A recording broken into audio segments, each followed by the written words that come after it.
You wrote it down and you didn't catch yourself? Adam Curry, John C. Dvorak. It's Thursday, April 24th, 2015. Time for your Gitmo Nation Media Assassination, episode 715. This is No Agenda. Exonerated by a hair. And broadcasting live from the Crackpot Condo in FEMA Region 6 in the capital of the Drone Star State. In the morning, everybody. I'm Adam Curry. And from northern Silicon Valley, where the trucks very slowly go up the road, wasting nothing but fuel, I'm John C. Dvorak. It's Crackpot and Buzzkill in the morning. What, are you still in Earth Day mode or something? Well, it seems to me that when you have all these local governments, for example, in the Berkeley area, they take nice 4-lane roads that keep traffic moving, and then they make it a 2-lane road with 2 bike lanes that nobody uses. And so now the traffic gets all backed up and just wastes fuel because you're just sitting there slow. So really, it's an underhanded slam at the bike lanes. Yes, actually, it is. And by the way, yes, I haven't really gone on one of my recent rants, but these guys, if these bikers want all these privileges, you'd think they'd follow the rules of the road. They never stop at stop signs. No. They go through intersections. They're on the wrong side of the road, going the wrong way. They're up and then on the sidewalks and then off the sidewalks. This is ridiculous. The only thing that bothers me really about the bicycle culture in America, and Austin right now, downtown is all broken up, all construction, because we're building bike lanes, and nice ones too. Bike lanes with a high curb to protect the bike lane. Is they don't have bells. This is so baffling to me. This is the number one. If you buy a bike in that, even if you steal a bike in Holland, right, which is normal, your bike gets stolen. I need a bike. I go steal someone else's bike. It's kind of a circle of life. Yeah, it's all based on Nazi philosophy. Yeah, precisely. The only thing you will have is you will have your own bell. You will buy a bell so you can ding people as it's a warning system. It's really good. Instead of, hey, I'm coming behind you. That is what I don't like. Just get a bell, people. Oh, that's interesting. Get a bell. I never noticed this, but you're absolutely correct. Nobody has a bell. And they don't even have the little... They used to, when I was a kid, we had little horns. Honk. Yeah, hoy, hoy. Yeah. Cute little horns and bells. We had horns and bells. Horns and bells. they did help, the safety. Yeah. But no, these guys have no horns, no bells, no lights most of the time. In the Netherlands... Driving around at night, expecting you to see them based on a reflector they might have. In Amsterdam or in the Netherlands... It's extremely arrogant. They you wonder why these guys get run down and then they bitch. I got run down. Yeah, you need a light, and you need a light in the back as well. I see people with big headlights, but you need a light in the back, and you need a bell. If you don't have a working bell in the Netherlands, you can get a fine. And rightly so. Nobody has a bell here at all. Nobody has them. No, I know. And they drive like maniacs. It's ridiculous. And then you have the creepy one, which is going down the road. And on the other side of the road, you see this it's like a small headlamp. It's way up in the air. The guy's wearing it on his head. Yeah. Oh, and they all have helmets, by the way. Everyone's got a helmet. So not only are you dangerous, but you look dumb. So you have a helmet with a light, and when you're looking around, which you do, the headlights looking around like somebody's got a flashlight way up in the air in the lane where the cars go. You're going, what's going on? All right.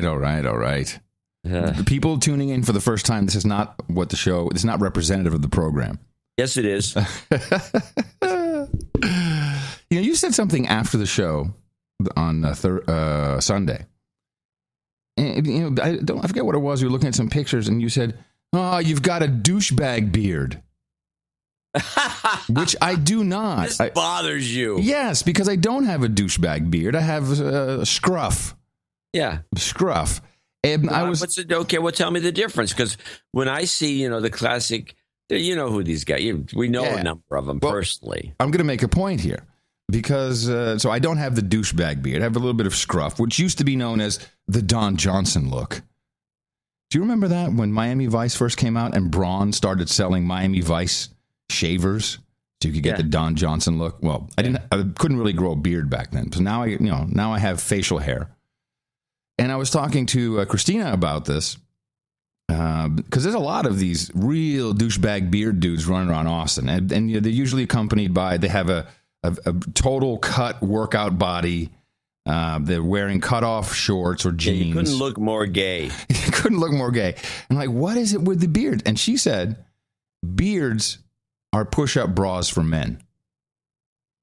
And only a woman can say this. I wouldn't have dreamed that one up. No. It's like some little extra flavor crystal that women apparently are really into it these days.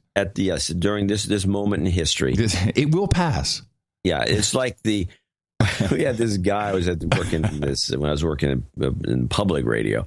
There's this guy that was in the studio that was a sound engineer, and he all out of the blue, he comes in one week and he's got a soul patch. Hey, yeah. And there was enough men in the room at the time who were, what is wrong with you? And so they all gave him, he finally admitted that it was his girlfriend that demanded he grow this thing because she thought it was cool. And we went into ridicule mode, which a group of men will do.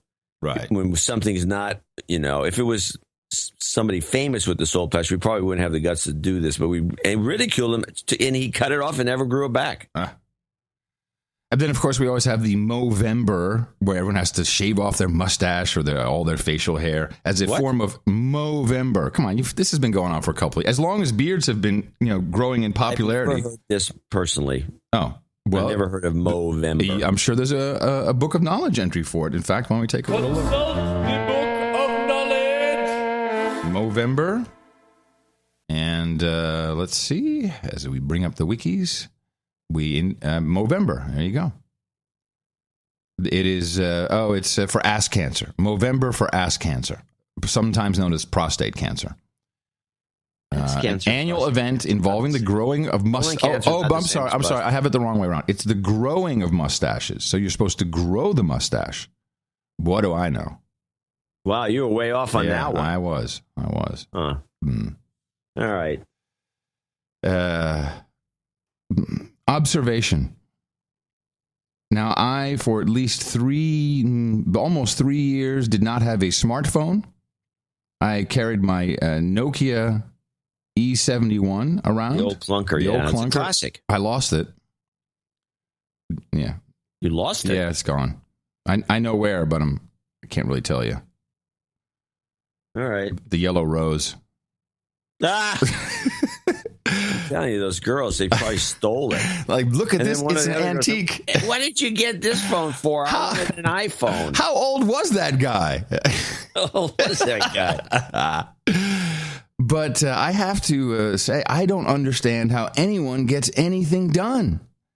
Because, so now I have a smartphone, which I primarily smartphone on and off forever. But I primarily needed it for Uber. You can't really do Uber on an iPod Touch because sometimes the guy needs to call you, and if you don't have a connection, then you don't need lots of stuff. So you need one. And as a single guy, I think you kind of need one. But oh my goodness, and this texting, which is the same as messaging. This is a very troubling thing that's going on in society, John. Push the microphone button. Thank you. Or call me. But so I have, on the iPhone, you have the message app, which not only once you receive a message from someone through the SMS system, then if it's an iPhone, it will then convert that into a message path that goes through the Apple servers. Then I've also noticed you can use an email address to just send something. This is a big problem, by the way. So if you have the message app, you can send it to an email address. And of course, I'm saying this now. Everyone's going to fucking do this to me. And it pops up where your SMS would pop up. And SMS, where I come from, is that's what. Hey, this is a short message. This is something important. When I was a kid, yeah. Look at this now. But now this is being abused.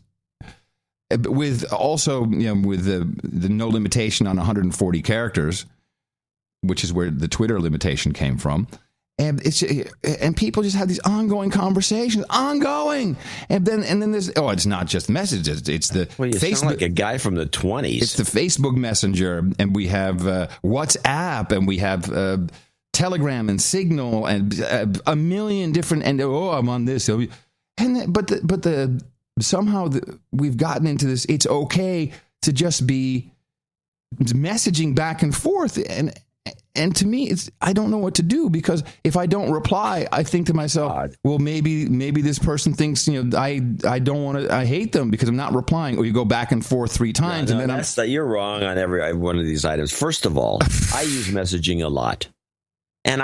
But my phone is off most of the time. I don't carry the phone around with me all the time. I usually turn it off because I don't feel like taking the walk upstairs to plug it into the USB port to charge it. So I turn it off and downstairs and leave it there. Yeah, it could be off for days. I may not use the phone forever. I turn it on and there's a bunch of messages, and there could be days old, and then I will say, yeah, no, I will answer the whatever. You said, yeah, no. You know what I hate? And I do it all the time. Yeah, no. Yeah, no. You say yay and you say no, and on the messages, okay, I'll do this, I'll do that, and they come in 2 or 3 days later. Then people will say, oh, that guy, he's a slow messenger. No, he's a douchebag. No, nobody thinks that. I text you so many times, and I've given up. And then 2 days later, I'll get, you texted me? What was this about? Well, I don't know, man. You were live on some show, and I was texting you with correct information because you look like a doofus. No. How about on the way home? When you're like, 2 days later with you. 2 days later. You have it. That's your solution. And you don't hear me complaining. Right. You feel obliged. I'm trying. No, John. This is not about me. I'm trying to point something out that when all these people you see, and I make these observations. I know you do as well. And wherever you are, if there's a cluster of people, they're all head down doing something, and the something they're doing is messaging back and forth. And I don't understand how this is detrimental to the economy. Oh, I agree with that. And by the way, what you're mentioning, if you're going to bring up that complaint, and I always find it annoying to see this when somebody's so engrossed on their phone. But why does Hillary on her Twitter page have her little individual picture of her looking at her phone, and the big artwork across the top of her page has got her looking at her phone? Yeah. Now, I'm guessing somebody in the public relations department said, you're going to look young and hip by being on the phone, looking at your phone. Yeah. So there's not a picture of a smiling Hillary looking out at the camera or anything else. There's a picture of her on her phone texting on her Twitter account. I believe this is also a bit of a callback because it's her BlackBerry. Where you'll recall when Senator Barack Obama was running for president, this was going to be the cyber-connected president. This was going to be the guy. He has got a BlackBerry, and he's going to use it. I believe it's a callback to that. Like, here's someone who really knows how to use a BlackBerry, and when she uses it, people die. And she has her own server. She's that smart. Yeah, man, that bitch should be president. I'm telling you. I pray every day. That's probably true. But whatever the case, I said it, and I caught myself. Yeah. You said it in the newsletter. It's not in there now. Oh, you took it out. Okay. It's so bad that when you wrote down whatever the case, it in because that newsletter produced almost nothing. When you wrote down for the newsletter in your draft, and John always sends me the draft for spelling mistakes and stuff, which I also don't catch all of them. But I said back, you wrote whatever the case. You wrote it. You wrote it down, and you didn't catch yourself.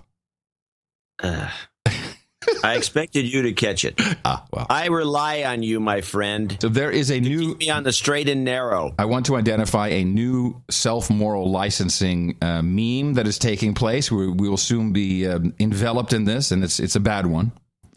Now, to explain, the ALS challenge, the Ice Bucket Challenge, and I don't remember what episode that was, but I'll look for it, and you should probably...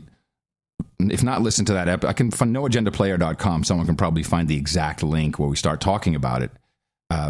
Many studies have been done on the concept of moral self-licensing, where you do something like change your Twitter icon, or you say, "Hey, damn those guys," whatever it is, or you do an ice bucket challenge and you're done.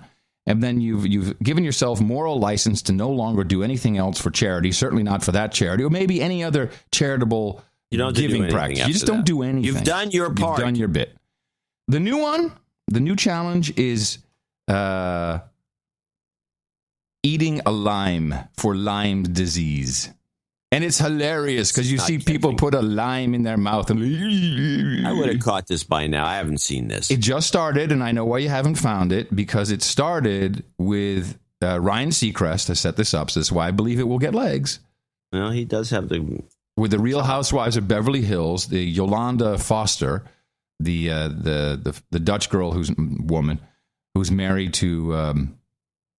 It's Peter Foster, the songwriter musician. Is it Pete? I have no idea who you're talking about. Frank Foster. Well, he wrote a million hits for Whitney Houston, Barbra Streisand. This woman is. Well, she's a Beverly Hills housewife. These housewives shows. No, I don't. But I'm just telling you, she has Lyme disease, and so they've started off, and they're getting all of this going, and I think it'll get legs, and because it's so funny to eat a lime. It has nothing to do with lime. I know. It's not even spelled like a lime. David Foster. And secondly, from now on, Fred Foster. Straight citric acid at the level of concentration in a lime or anything but a Meyer lemon is so high that it actually attacks the enamel of your teeth and is not good for you. Great. Then we can have another moral self-licensing, which is save the enamel. Or whatever. Save the enamel. This is not going to... I'm putting in the red book, this is not going to catch on. Okay. I believe Ryan Seacrest has the juice, man. We'll know it caught on if Leo does it. Well, Leo is catching on. You know what I hate, and I do it all the time? Yeah, no. That's amazing. You know, I did his show. Yeah, where I won the bet. You won the bet. Explain. Which was annoying. I can't remember what the bet was. The bet was, I said the new secret unannounced show would be the Screensavers. Showstoppers. Showstoppers. This is great. That is our new show. Showstoppers. We were just chatting. There's a bunch of people there. It was an anniversary show. And he said something that was so new to the No Agenda Show Meme Fest. Yeah. One of our analysis, and he just kind of drops it in. I don't know that he knew he was doing it because when he's trying to needle me, I can tell. Uh-huh. He has a certain way about him. Right. But he just kind of mentioned something, and he got it from the show. He listens to the show. He's a liar. Yeah, he listens. Of course he listens. Yeah. He wants to see what we're up to. He wants to see if we mention him. But is it last mention? We had a lot of interesting news stories this week. Yes, we did. Some good stuff. We have a couple of minor stories that I think are just kind of stupid. I don't know if they're part of the cluster or what the deal is. But we can play this clip, which is the dumb fucks try to join ISIL, which I thought was just... 6 Minnesota men will face trial for allegedly trying to join the Islamic State group. Yeah. They were arrested. Hey, Islamic State group? What is this? ISG? We saw this before. It's called the Islamic State Group. It's a consulting firm. Yes. Islamic State Group. No, it's not. They were arrested yesterday on terror charges in Minneapolis and San Diego. In St. Paul today, the U.S. Attorney for Minnesota, Andrew Luger, said the 6 were of Somali backgrounds and had been conspiring for 10 months. Nothing stopped these defendants from pursuing their goal. Nothing. They never stopped plotting another way to get to Syria to join ISIL. They were not confused young men. They were not easily influenced. These are focused men who are intent on joining a terrorist organization by any means possible. Federal prosecutors say the Islamic State group began recruiting in the Somali community in Minnesota in 2013. If the Islamic State group is a consulting group, then wait till you hear what ISIS is. Bill Clinton did a little speech, and I was floored. These are things we need to be thinking about in America as we work to restore broad-based prosperity, as we work to define our role in a world of competition from new and different forces to define the future. Arguably the most interesting non-governmental organization today, which proves the importance of inclusion by its shortcomings, but is formidable, is ISIS. Wow. ISIS. Wait for it. Dave, right off the bat for that. Yeah, I'll finish it, and then I'll take the clip of the day. Yeah, listen. ISIS. ISIS is a terrorist organization, an NGO. It's a dessert topping, and a floor wax. ISIS is a terrorist organization and a non-governmental organization. You gotta love it. Clip of the day. Thank you. What? I don't know. Where'd you get that? That's somebody sent it. It popped up. It popped up this morning about 15 minutes before we started.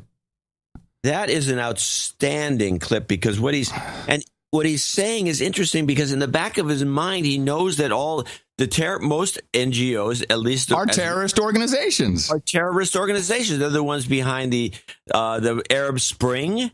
They're the ones behind the Ukrainian mess. Yeah. How about Egypt? Egypt. Mm-hmm. And my favorite. Before I go to, I got an Egypt. How about in Russia? Russia kicked them all out. The NGOs. Yeah, Russia kicked them out wisely, and so has Venezuela. Because they're always trying to. So I like what you said there, because when you reverse engineer his thinking, that's why it comes out like that. And I think he and it's sad because it's not something to be joked with, but I think he has the onset of dementia. This is insane for him to say, and for the audience to just sit there and go, "Oh yeah, it's an NGO." What? And it's funny because I went to GuideStar. You know me, and there must be a million ISIS. 5013C Corps with ISIS in the name. And I mean, not a million, but there's at least 500. So I didn't have time to go through them all in the time that I had left. But maybe ISIS has an actual, maybe they are who knows? Maybe they do have a nonprofit status. Well, a couple of things about these boneheads that went, the Somalians from Minnesota. Must be freezing their asses off up there. A couple of things I wanted to kind of discuss. First of all, unless we've declared war, the Congress has declared war, and we haven't done that since World War II. Why can't these guys go over there if they feel like it? They're Americans, they're citizens. They want to travel to Syria and go play games with these clowns. You know the answer. Shut up, slave. You making problems, citizen? Are you part of ISIS, citizen? What's your problem, citizen? I don't see it. In fact, I believe if they had good lawyers, they would get off of these charges. Absolutely. It's Bob. Now, another thing about these guys, I don't have the clip of it, but I think it was on Democracy Now! They had apparently, for some reason, they have been bugging these guys' phones, I guess, for the last year, which I don't know how they made this decision. Of course, they just bug everyone's phones. Uh-huh. And the one guy says to the other, he says, "Okay, well, we got to be really careful this time because, we've made a lot of dumb decisions." Well, you have. Let's talk about this for a moment because I ran across a video presentation which was done earlier this week at the RSA conference.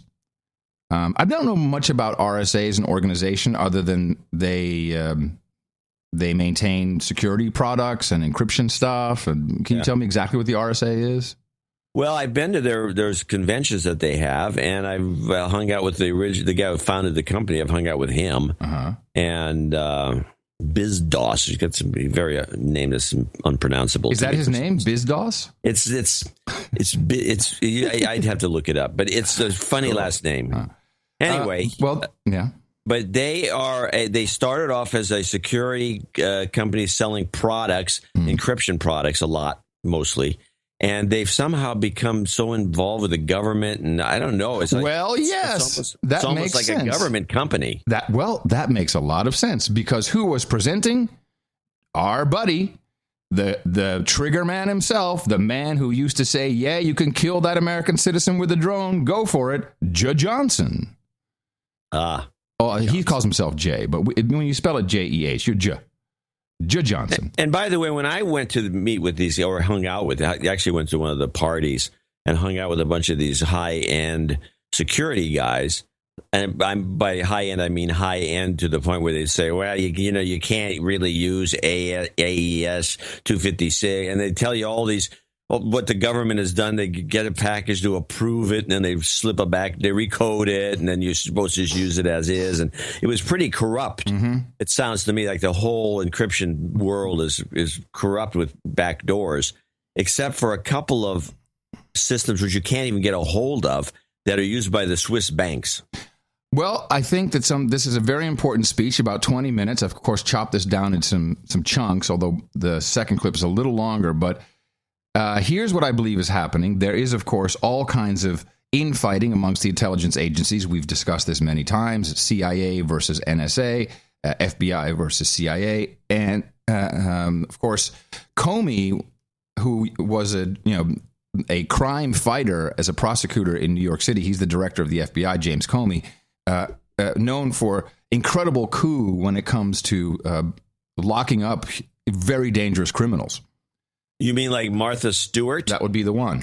Yeah. And he was a director of HSBC, the bank, during the rate scandal, around the, also overlapping with the money laundering, drug money. That guy is so dumb when it comes to anything really that he is supposed to know about, and he has that weird habit of going mumbling under his breath. They've given mumbling thing is great. So here's what I see happening: Johnson got put in, and by the way, he's out in 2016. This is a short-term thing. So they bring in the trigger man. I believe he is in there, and the way I understand his little talk here, all cyber belong to DHS. And he is the man, and everything is going to be flowing through him. This isn't going to go over. No, but let's listen. First of all, so he doesn't have a tie on. I cut out the long-winded joke because it fell so flat. But just so you know, he thinks, I'm in Silicon Valley. I'm going to be hip for all the hip kids up here. I'm not going to wear a tie. Good morning. How's everybody doing? Come on, can we do a little better, please? A little more audience participation. How's everybody doing? All right. Thank you. What, a folk singer? Yeah. Thank you for inviting me here today. I'm very excited to address this cyber conference, the largest one in the world. I'm so excited that to get into the swing of things, I am not wearing a tie. Woo! I am unrecognizable to my staff today. I did leave it in, I guess.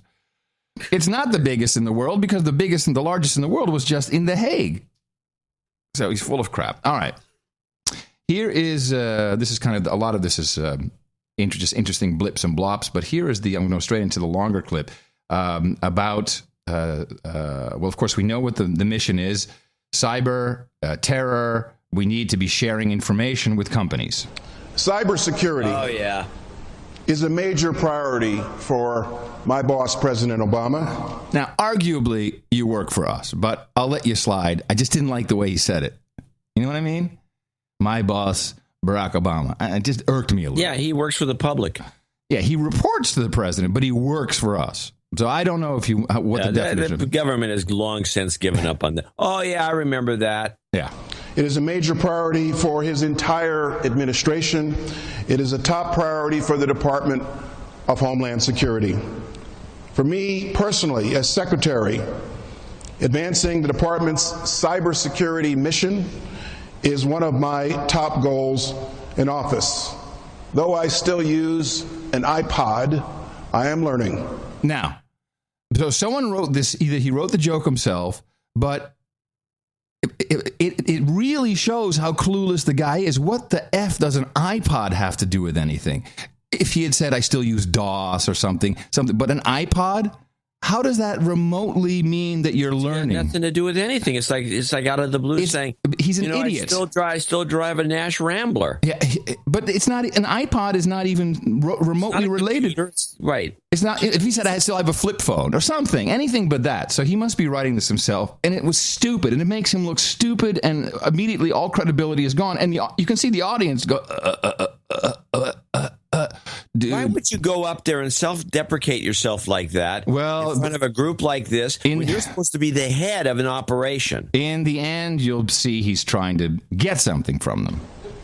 The Department of Homeland Security was formed in 2002 in the wake of the terrorist attack on 9/11.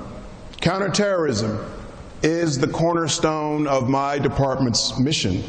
But the reality is that in 2015, cybersecurity has become a mission of equal importance. Amen. Fist bump. Wow. So cybersecurity is just as bad as terrorism. Okay. Hello. Military-industrial complex. Pay attention. Pay attention. Money bonanza. Money bonanza. My message to you today is this. The government does not have all the answers, nor do we have all the talent by any means. He's also recruiting, you see. Cybersecurity must be a partnership between government and those of you in the private sector. I'm sorry. Who made that up? Cybersecurity must be a partnership between government and you in the private sector. No. Fascism must be a collaboration between the government and industry. Corporatism, but cybersecurity, no. We need each other, and we must work together. No. There are things government can do for you, and there are things we throw you in jail. Need you to do for us, frankly. Oh, he hasn't asked. He hasn't asked later on. In private law practice, where I've spent most of my professional life, I was a service provider. I serviced Martha Stewart to jail. To private clients. Oh, I'm sorry. I bring that attitude to cybersecurity. I'm enthusiastic and proud about the direction our department is headed in cybersecurity. Stop. If he's proud and this and that, he's already admitted that he's an iPod user. Yeah, he's a bonehead. That doesn't know anything. No. So how can he continue the speech at all? He's already disqualified himself to give the rest of the speech. Well, he did it because he knew that the No Agenda show needed to, have some content. We got plenty of content. Not like his. We're just getting rolling. Leadership of Undersecretary Suzanne Spalding and Deputy Undersecretary Phyllis Schneck, the former Chief Technology Officer at McAfee. There you go. So the people leading the cybersecurity charge are in the revolving door between the virus companies and the government. As we've always said, we're building an agile and responsive cybersecurity capability. Wait for it. You're going to flip. The Department of Homeland Security is the U.S. government's central interface with the private sector in responding to and mitigating cyber threats. So this is important, John. Department of Homeland Security, they're the interface. DHS, don't talk to NSA, don't talk to FBI, don't talk to the CIA. We're also responsible for the security of the federal civilian.gov world. What the heck? I didn't understand that. The federal civilian, does it mean contractors? I think he said that federal civilian.gov Yeah, I know world. what he said. He said federal civilian federal civilian.gov world. .gov, which world. I think is some of those organizations that get to use .gov. I think that's CIA. Isn't CIA when you're CIA in the Pentagon, it's civilian in the Pentagon. Maybe. Well, we'll have to work on it. I had to think about this. It means everybody, I think. Just report to him. Anyone who can use .gov or is allowed to. Yeah. Got to have something to do with that. Central to our efforts is our National Cybersecurity and Communications Integration Center. Ooh. Also known as the NCIC. Thank God we have an acronym. NCIC. The NCIC. NCIC. How do you spell that? Well, the acronym is NCICC. NCICC, but he says NCIC, like kick butt. Well, he kind of muffles it, but NCIC. He says it's NCIC. That's the acronym. Thank you. The NCIC is a busy place. It consists of representatives from many federal government agencies as well as the private sector on the NCIC floor. On the NCIC floor. Now listen. They have a floor to themselves. Oh, yeah. No, but you know what kind of floor? It's a raised floor like a trading room with all the wires going to the data center. That's what he says when he's talking about the floor. In fiscal year 2014 alone, the NCIC received over 97,000 cyber incident reports from the private and government sectors. My Facebook won't load. 97,000. Hey, man, my email seems to be blocked. And issued nearly 12,000 cyber alerts or warnings. Cyber alerts. 12,000? Where can I? Well, he's actually going to explain where you can find them later. Although he announced this, but they're not anywhere on their DataGov's website.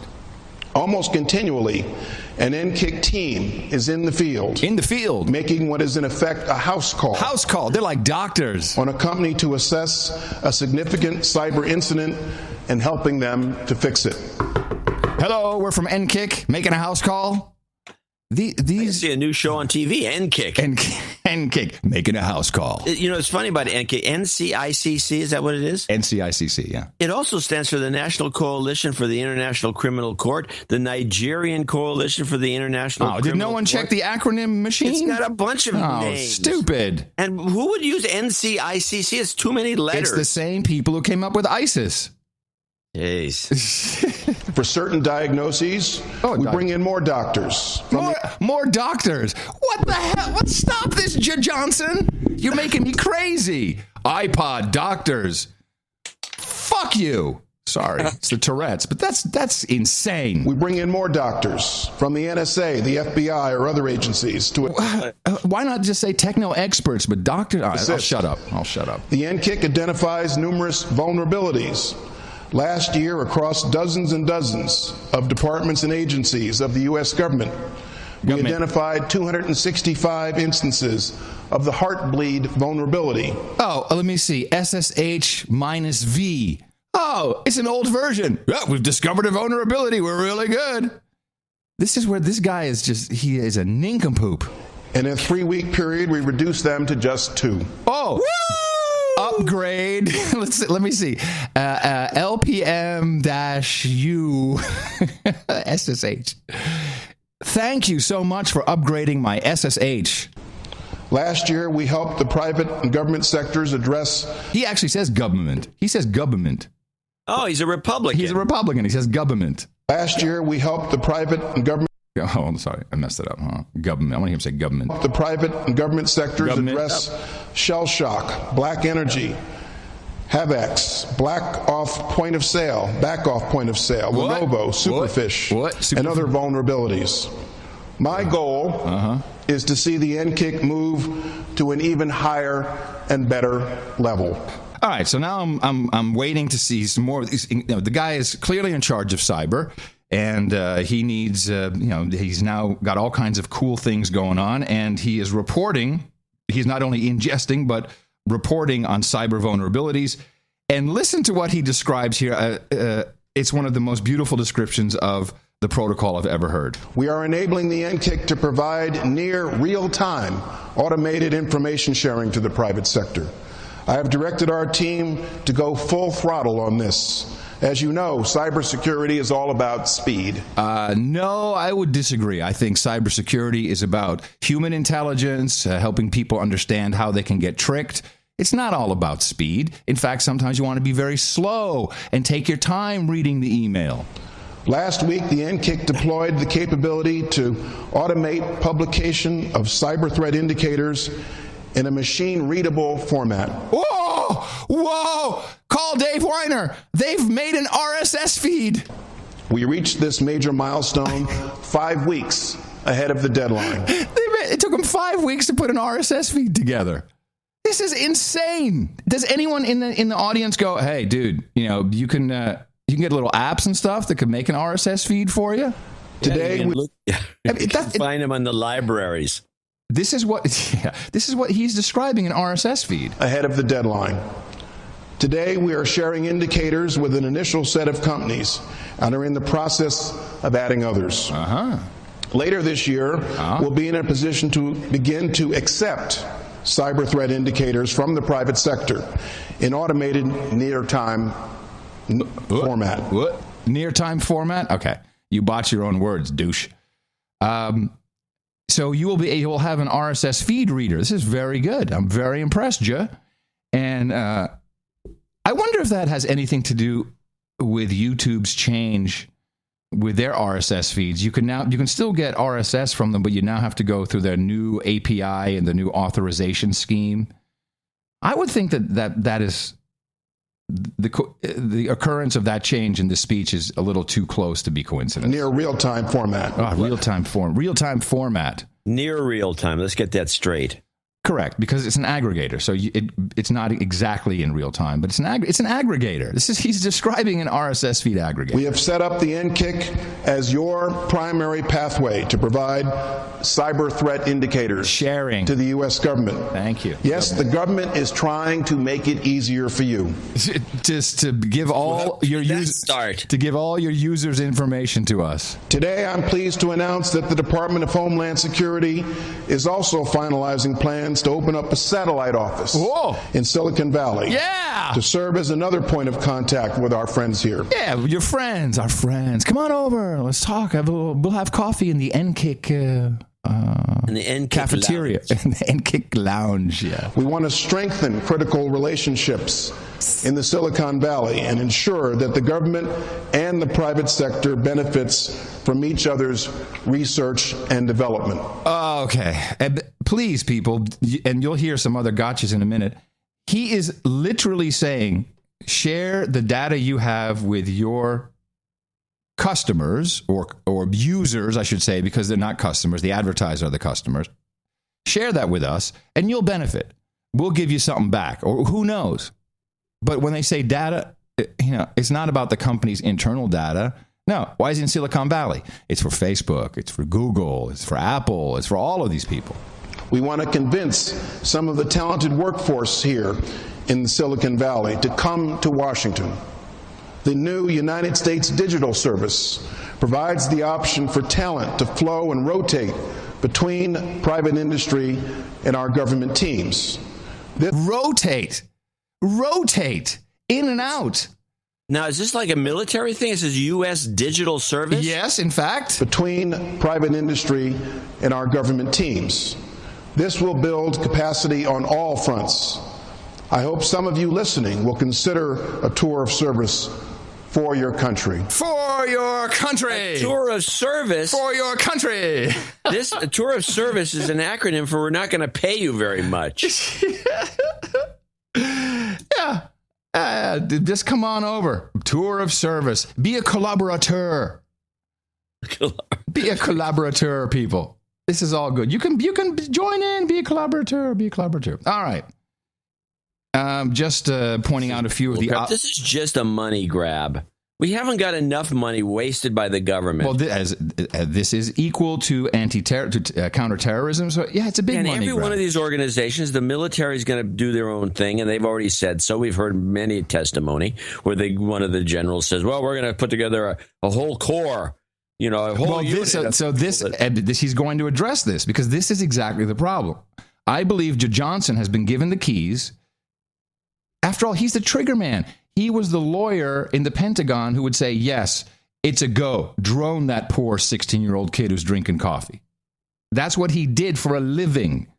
To encourage the private sector to share cyber threat indicators with the NKIC, the president also announced that we now support legislation that will provide protection from civil and criminal liability to those who share cyber threat indicators with the NKIC. Screw the laws to protect the consumer. Civil. Yeah. Civil cases. Exonerated. So the laws designed to protect the consumer. Consumer? Why do you say consumer? How about citizen? Why consumer? Just citizen. Citizenry. Giving you full immunity. You can screw over your customers as much as you want, and they can't do anything about it because we've given you immunity. Civil, from all civil cases. Now this is not... Yeah, you can't sue. That means suit. That means lawsuits. Yeah. It doesn't mean, they could be creating... but it said criminal and civil. Yes. Well, so they can be breaking the law besides screwing you, and it's fine. They're good to go. Thanks for helping. Some more sharing. Facebook, sign on to that. Oh, they will. And that bill will pass.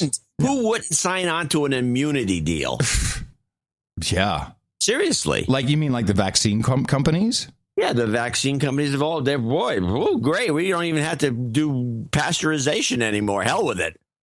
Let's, more sharing in this short clip. In February 2015, this year, the president signed an executive order directing the Secretary of Homeland Security. That's me. That's me, just in case you didn't know, because you're awfully quiet. You're not laughing at all my lame jokes, and that's me.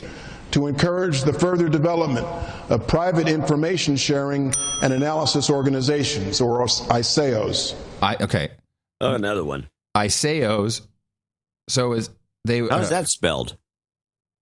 ISAO, I think. Let's see what the acronym. Analysis organization.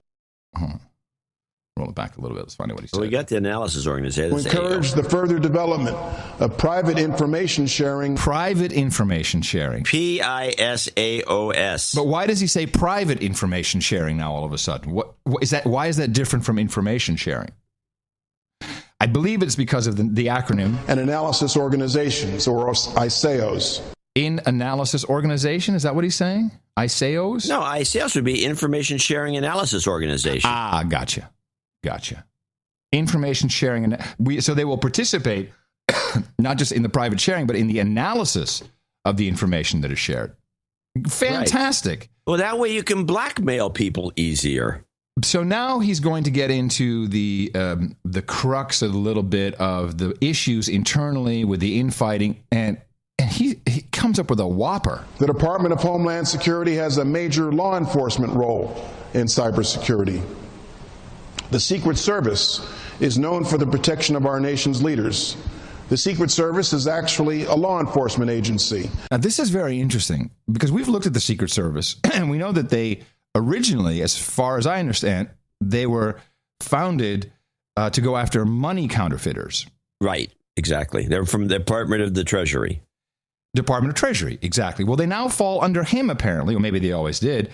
And they They didn't always did before 2002, before these guys are formed. Correct. They started grabbing up different agencies, like the Coast Guard for some reason. Oh, I'm so glad you mentioned that. Originally formed by President Lincoln in 1865 to investigate bank crime. There you go, bank crime. This mission has evolved over the years to include the investigation of cybercrime. Oh, that's all we need. We need the guys who are whoring around with hookers and doing coke and falling on their face and letting the president be quasi-attacked.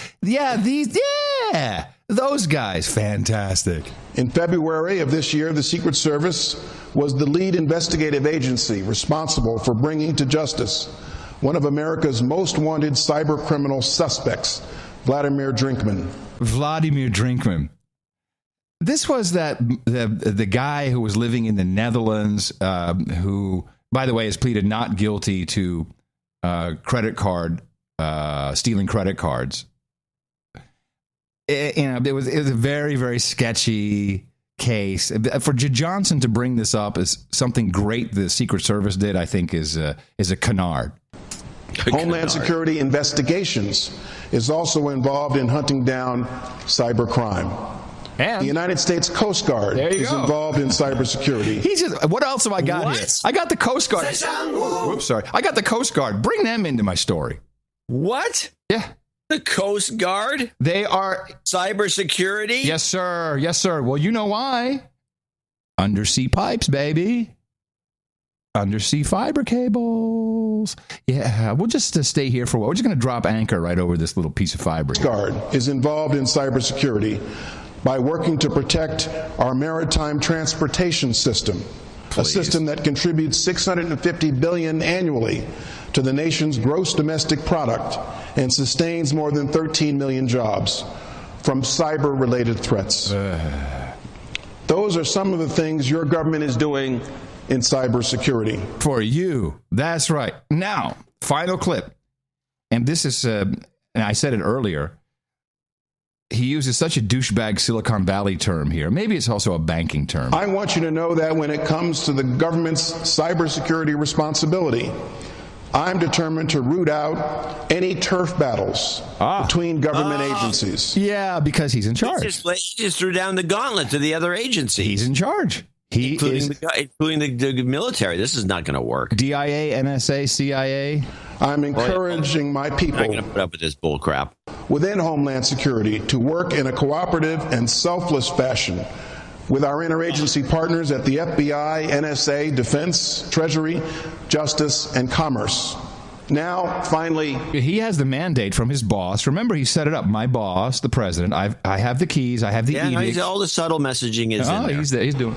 I have an ask. I have an ask. Tell me that's not a douchebag Silicon Valley. I have an ask? Yeah. Whoa. I've heard this before.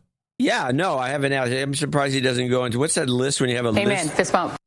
When you have a list of things you're supposed to do I'm so far. A to-do list? No, it's not a to-do list. They use a term in Silicon Valley. Action items. Action items. I have an ask for an action item. Yeah, action items. Now, finally, I have an ask. What could it be? Any guesses from the gallery, Jean-Claude?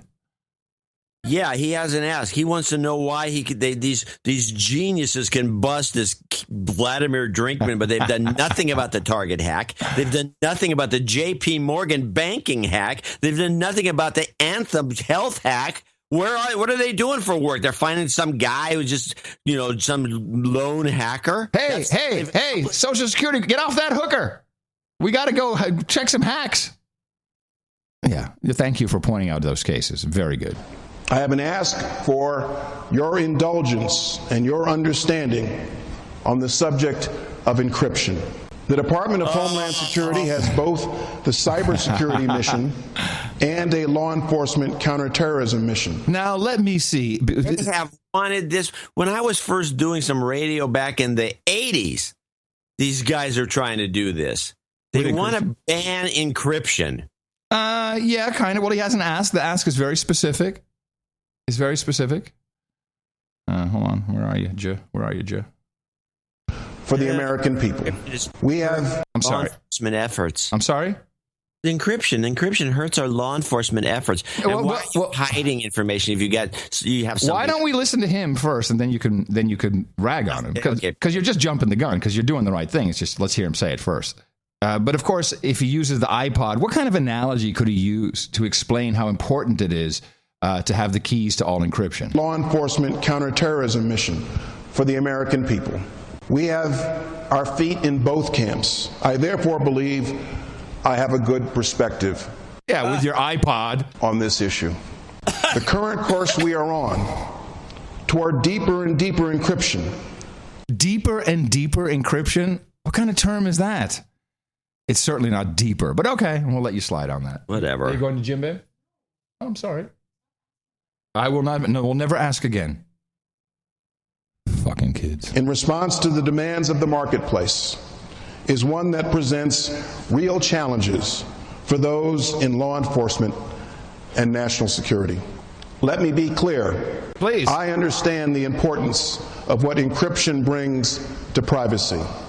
Okay, let me be clear. You have no clue what you're talking about. But imagine the problems we would have had if, well after the advent of the telephone, the warrant authority of the government to investigate crime extended only to the U.S. mail. Our inability to access encrypted information poses public safety challenges. In fact, encryption is making it harder for your government to find criminal activity. Yes. We in government know that a solution to this dilemma must take full account of the privacy rights and expectations of the American public. Full account. Full account. The state of the technology and the cybersecurity of American businesses. We need your help to find a solution. Don't be a fucking douche! Oh, sorry. I don't know where that came from. Someone in the audience just carried away with someone in the audience got really mad. Apparently. So there you have it. He also, I didn't clip that. In hindsight, I should have. He said he's also looking for an all-star to lead the team. So he's on a recruiting mission. He wanted an all-star from Silicon Valley. Let's put it that way. An all-star. Let's be frank. Let's be frank. My name is now Frank. Yeah.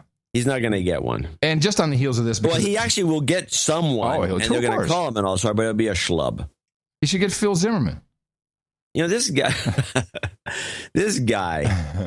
he's clueless. Yes. But you can see what is going on. This is a money grab. And also the law enforcement, especially at the federal level, would love it if there was no encryption and if it was illegal. Yeah. Because then they could just tap everything and they could sit back in their desks and eat donuts and not have to really go out and do any field work. Then they're going to come up with this. Okay, we have another problem.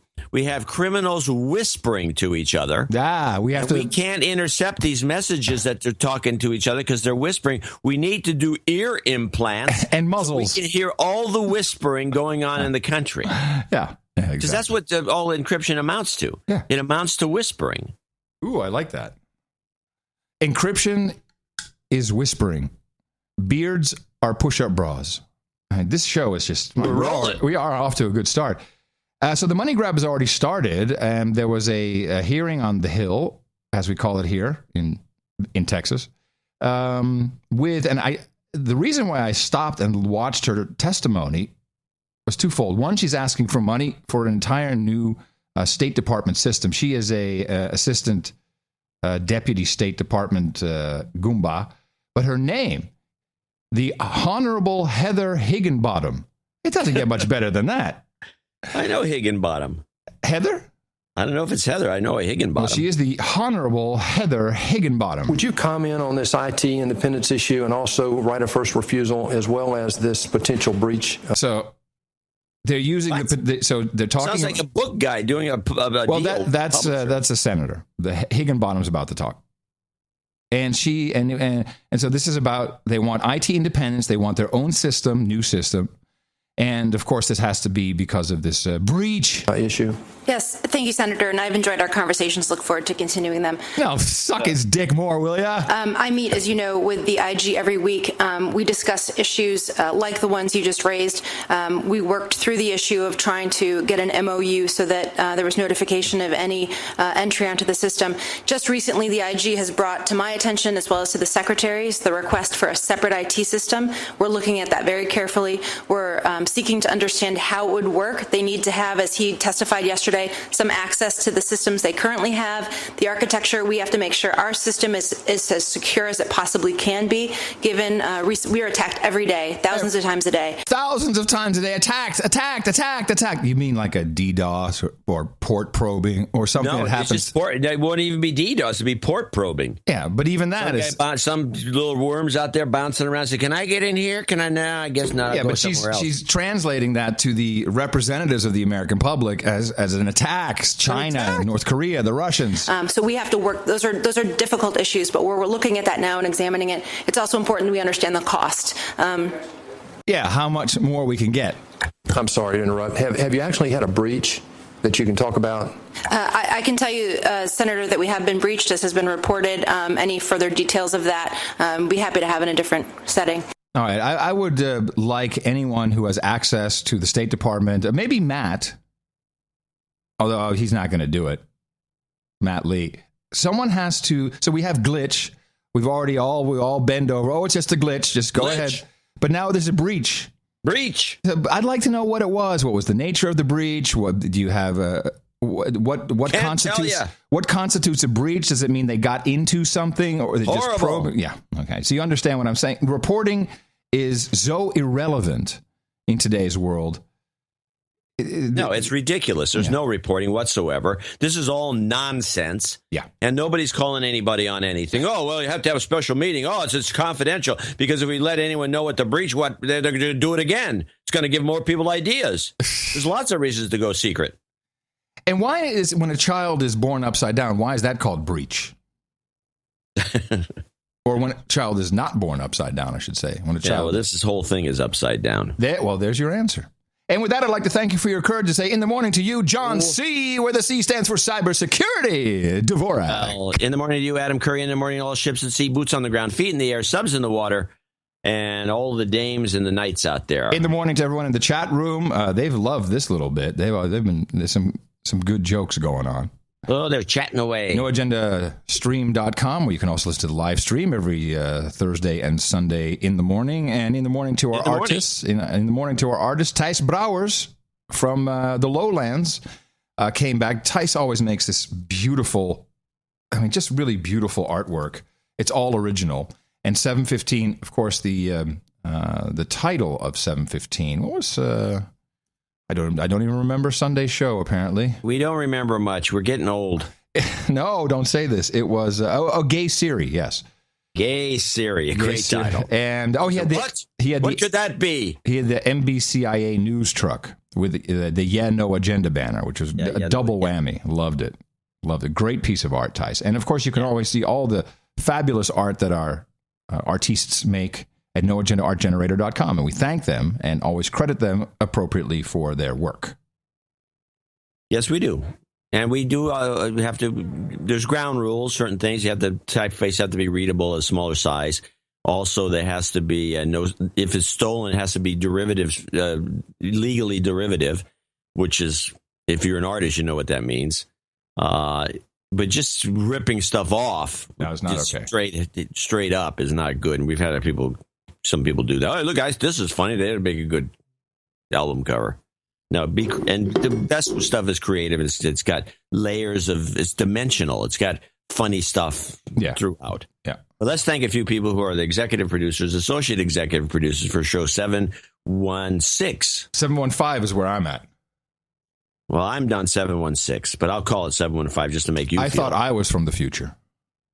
Ted, Eric, I think, is, or Eric? I would say Eric. Eric in Vancouver, Washington, 54321. That's a new one. I like it. One. I like it a lot. Credit is Ted Eric from Vancouver, Washington. I'm sorry to say that I'm not listening to the No Agenda show at the moment. What? Even though it is the best podcast in the universe, I stopped paying attention to the news a long time ago and recently stopped listening to podcasts. Okay, well, we need more donors like you. Yeah. Just because there was way too much noise bouncing. He uses no bandwidth. Yeah. Too much noise bouncing around my head. The No Agenda mission is to find the signal in the noise and point out how we're being manipulated by news and pop culture, which are basically the same thing. By absorbing yourselves in this media poison, you two truly show yourselves as heroes, just like the rescue workers at Fukushima. Oh. It's a shame when people skip the donation segment because it's the heart of the show. The heart of the show is the group of people who rely on you two as the singular voice of media criticism, accountable to no one. Yes. Accountable to no one. Well, we are accountable to the producers. Well, we're accountable to the producers, listeners, and the audience. You remind us that we're not crazy. I trust you two, even when you're wrong. Community is the only thing holding society together. This donation should put me at knighthood, so I would like to be knighted as Sir Theodore of the present moment. Nice. And then he has a couple of side notes for us. So he's not really a man overboard. No, this is different. Yeah. What would this be called? Asleep at the wheel. He's not at the wheel, though. He's asleep at the helm. To the show. He's contributing to the future of the show. He's helping the show and the people who know. Let me see who. And he's not, but he's not listening. He says, but he'll listen to this episode. Oh yeah, I'm sure he will. Oh, thank you very much. Soon to be Sir Theodore of the present moment. Well, I like equating us with the Fukushima workers because we're going into the depth where we could be swept away. Yeah. By the bullcrap. Yep. And, but somehow I think because there's two of us holding on for dear life. Yeah, we compensate. Yeah, but so when I slip in the water, you pull me out. Yeah, I say, what are you doing in there? I don't got time for pulling. Sometimes you're mean and you push my head under a little extra long. I do that, but that's just a joke. Onward to Tim Nutting in Everett, Washington, 21314. Just the two of us. 31428. I tried to send a donation a while ago, so total boner here. I've been listening for a while, but finally have the ability to share some of my own financial gains with the best podcast in the universe. I'd like to request a de-douching after my buddy Dean tagged me several months back. De-douching? We do it as a part of the whole segment, don't we? I can do it now. Let's do it now. No, we do it. You've been de-douched. That's fine. He's de-douched. To do it on the fly like the douchebag call out. No, we don't. But okay. Yeah, no. Oh, yeah. As far as whatever, I like it in the middle better. Whatever the case. Whatever the case, as far as clips, all I really need is that "Bomb Them" anthem. Yeah. I needed that for a ringtone. If Adam feels like adding one or two more, that's at his discretion and left to his creative. Thanks for leaving me out of this formula, by the way. Keep up the excellent work you guys are needed, and I will continue contributing as able. Bomb them. We need to kill and bomb them. Bomb them. We need to kill and bomb them. Bomb them. We need to bomb them. We need to kill them and bomb them again. I'm shocked to find memes colliding in here. You've got karma. David Fugazotto in parts unknown. He's floating around. He's burning in the military. 31415. ITM Gent, some more value for value, and another Fletcher Fest donation, this time for my lovely wife, Melody. John, I, of course, had to agree with you when you said in show 713 that women named Melody are always attractive, as mine is super gorgeous. And all women named Melody should also have a custom ringtone that yells, Melody! Yeah. Fugazotto! Every time that person who loves them calls. My Melody, not the trademarked one, actually mine, has been setting up a social media manager marketing business over the past year. So in addition to the Fletcher shout, I'd like to have some jobs karma for her and travel karma for me, as the next 3 weeks will be completely on the road for 4 different countries, shooting a wedding in Spain, followed by a work trip to Kyiv. That's interesting. Kyiv. Okay. Communion in Belgium and more work back in the old Deutschland. Finally, if you could, he's in Germany, apparently. He's a photographer. Finally, if you could, please play the Vocal Fry mashup you did a couple of shows ago. That one made me crash, and it had been played at the Podcast Awards. I'm not sure which one he's talking about. No, he says if it was played at the Podcast Awards, okay. It would have definitely netted you the Comedy Podcast Award. That's as always your courage. No, it wouldn't. No, nothing will. Nothing. We're not, I got a couple things for you then. In the morning, this is Sir Jeff Smith saying, say no to Vocal Fry. The more you know in the morning. Vocal Fry. Jobs, jobs, jobs, and jobs. Let's vote for jobs. You've got karma. I think we're the only pod show or media outlet, period, that really is on this Vocal Fry thing. Yeah, now everyone will start doing it. Man, I don't know. Sometimes they jump on, sometimes they don't. Trevor Mudge in Ann Arbor, Michigan, 31415. He sent an email in, and I didn't realize it was for today's show. Oh, I may have it. Let me see. I recall something coming through the transom. Yeah, and I told him on the telex. Came over on the telex. Yeah. Trevor Mudge donation. Here it is. Yes, because you wanted to use his name. I have screwed up my denotation to support your wonderful podcast. You may get a donation of 31415. I'm behind on episodes. This reflects Pi Day. Although I sent him back. You could get a call out. You may also get 31415 from a credit card, and he goes on. Okay. He doesn't really have anything to tell us. He just says, keep up the great work. No, but you said you wanted to use that name for something? Yeah, a novel. Yeah, and he said you can use my name only if... if I get the girl. 1, if he's the hero. And I'm a hero. 2, if he gets the girl. And if he is 3, portrayed as good looking, which apparently he's not. So I decided to drop him and use Bob Mudge. Wow. Well, maybe Trevor can make a guest appearance somehow. Morgan Corkill in Coogee, New South Wales, 31415. Now, this is one again blank, which means I have to look. It's Morgan Corkill? Corkill.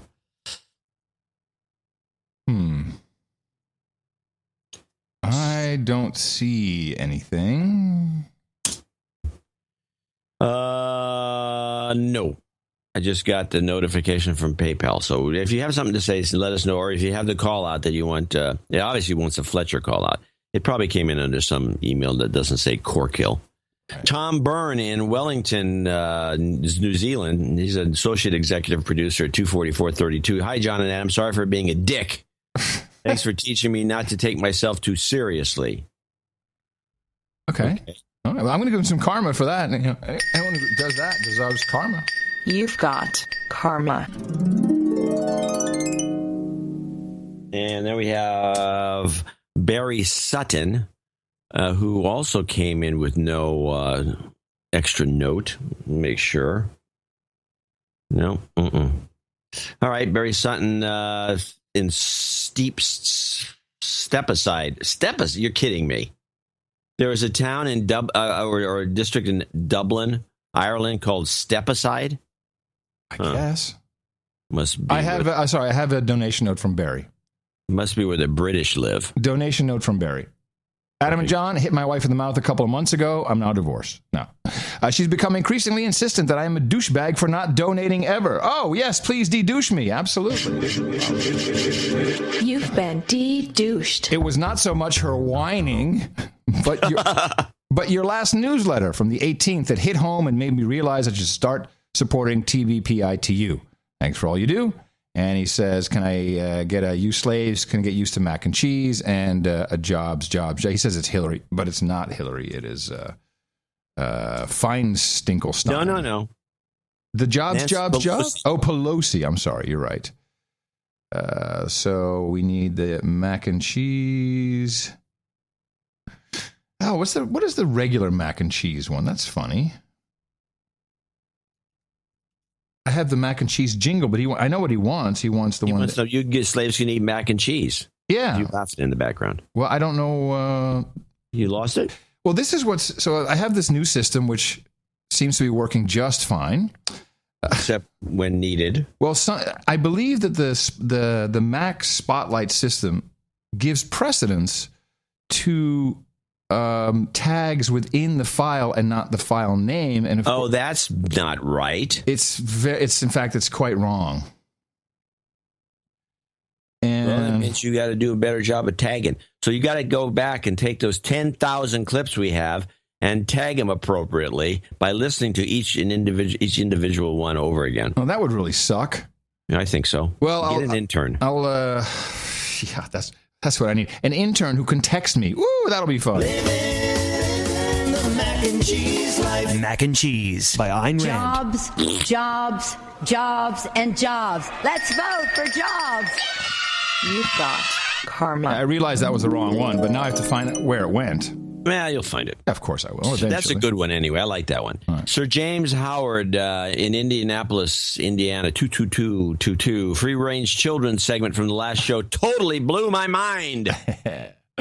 Those CPS jerks really have their heads up their asses. They don't see that the children were kidnapped by the police. Uh-huh.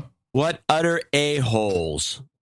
Okay, got that out of his system. Yeah. Philip Smith in Oslo, Norway, $200. He sent a note in. I did find. Please accept my donation to the BPITU. Sadly, the crumbling Norwegian krona limits my donation capacity, as a mere $200 cost me over 1,600 NOKs.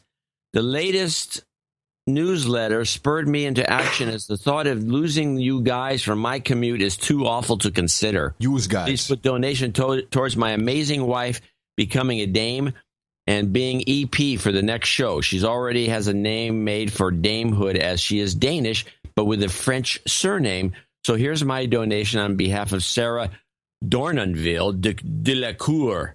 Dornanville de la Cour. Dame Dornanville de la Cour. Please send karma for my darling wife, as she deserves all the support in the world. She is married to me. Love the show. Ah, so nice. Here we go, Dame. Or future Dame.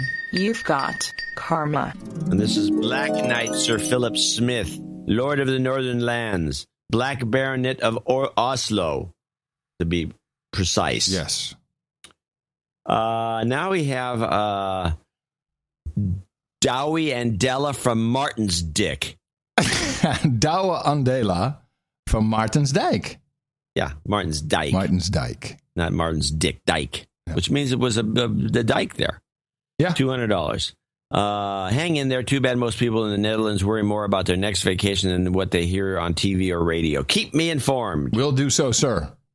And then finally, Sir Mike Schumacher of Baronet of Lake County, $200. He actually gave this donation at the Twit 10th anniversary. Oh, nice. Direct donation with no notice up. You guys do great work and keep it up. Did Leo see that?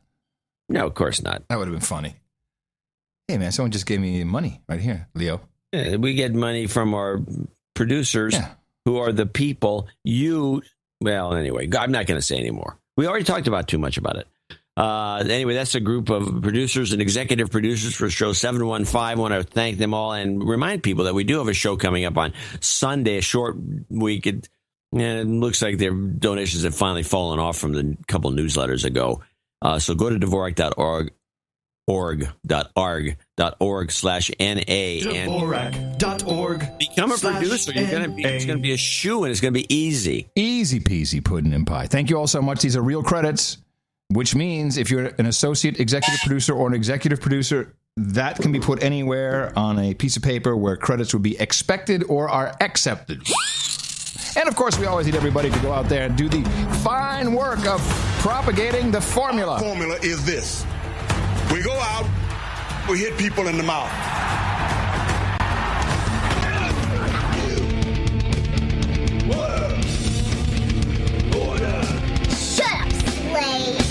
Shut up, Slade. Since we're still at the kind of the beginning of the show, John, I know you're chomping at the bit to do some stuff. I need to do something very important. I am certainly no one who shies away. I'm not one to shy away from a good theory that could be considered conspiratorial in nature. I uphold many, and sometimes they turn out to be right. And people therefore call me the crackpot. Now, looking across the board, these Walmart closings in the alternative news sector have been hailed as Jade Helm 15. Well, the Jade Helm 15 is the event that is supposed to occur and may involve Walmart, or Walmart's going to be part of this scheme. This is the biggest load of crap. By the way, we have a number. I don't have any of these letters in front of me. Well, I'm going to read one right now. We have a lot of people that apparently are in managerial positions or were. I'll do you one better. At Walmart to give us the inside scoop on this thing. And by the way, it falls right into my thesis, so hit it. Not entirely. But it is the Walmart closings seriously, unfortunately, I would love nothing more than tunnels underneath and FEMA distribution centers. By the way, that is true. Walmart does have a deal with DHS that in an emergency they become a food and medical distribution center. That's true. They got lots of food there, of course. That's true. I saw videos. Oh, someone snuck in, and it's crazy. You won't believe what you'll see on the inside of the closed Walmart. Empty shelves. So, the one in Texas still has the pharmacy open. So you can go around the back. I'm kid you not. You go around the back, and you can go into a back door. Oh, we snuck in the back door, and we took some secret cell phone footage, and there's empty shelves. What do they expect? A bunch of rotting food left there? We have a dude named Ben, very high in the Walmart IT organization, who I've been in contact with for the past number of days. He has sent me information that could incriminate him even if let's put it this way. He is identifiable with information that he gave me. So I will give you the information that, and he showed me, I feel, valid proof. You're just going to have to take my word for it. First of all, Walmart is kind of in trouble. And I think that we identified this on the previous show, that they were already asked to, Wall Street was saying, hey, they should probably close 100 stores. A number of things need to be done. But more importantly, they have a new CEO. The old CEO left to go to... What's the big hedge fund, the Bush thing there in D.C.? There's a lot of them. I don't know. Yes, you do. Well, okay, but I don't remember. That's true. So there's a new CEO, and the organization is in shambles, and things are not happening the way they should. Turns out the plumbing they were talking about was fiber and network plumbing. Now they may be doing some actual plumbing, but these stores are. So I have seen evidence in the form of what I believe to be authentic communications. These stores are undergoing a remodel. Historically, it's about 6 months for the remodel, and plumbing probably is more with the fiber. So they close the stores, and the IT guys are freaking out because they haven't even pulled the fiber yet between the disparate locations or wherever the fiber has to come from. So what we will see, and this is he says, okay, here's what's going to happen next. You'll see a store planner will be assigned on site. They're going to start working on the remodel. Because they actually start do a very good job of these remodels. And why they do this surprise move is partially because the organization is not running as smoothly as it should be.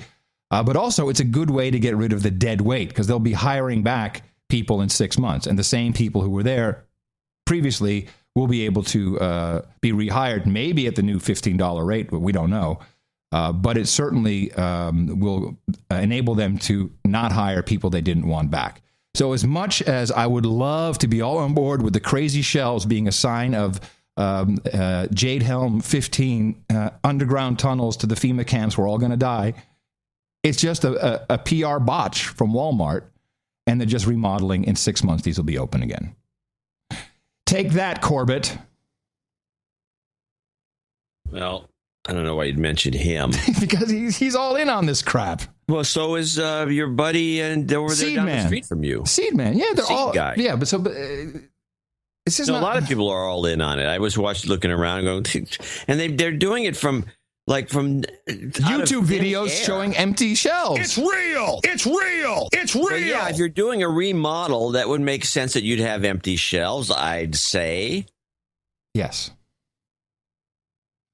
So sometimes the best podcast in the universe just has to give you what truly seems to be Occam's razor initially.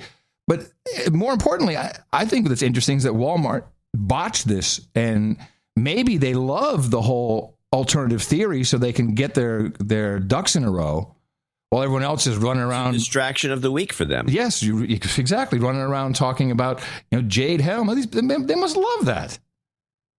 I'm sure some do and some don't. Well, I don't know. I would think that that the PR big people. Event's going to take place. Big. It's going to be big. We're all going to be swept. We're going to be all imprisoned. Unfortunately, tunnels are everywhere. The distraction of the week on No Agenda. Over there. Sorry. All right. Well, I'm glad you did that. Here we go. Let's get a couple miscellaneous stories out of the way. How about the Gazprom gouging story? Yes, this is great. I'm so happy. I actually have maybe a longer clip direct from the horse's mouth. We'll listen to your setup here. The European Union accused Russia's state-owned energy giant today of price gouging and monopoly practices. It was the latest sign of rising tensions between the EU and Moscow. The EU's competition commissioner charged Gazprom is using its dominant position to strong-arm countries in Eastern and Central Europe. Gazprom has been able to charge higher prices in some countries without fearing that gas would flow in from other countries, from resellers, or where the prices were lower. What we have seen then in our data is that Gazprom has been charging what we think of as unfairly high prices.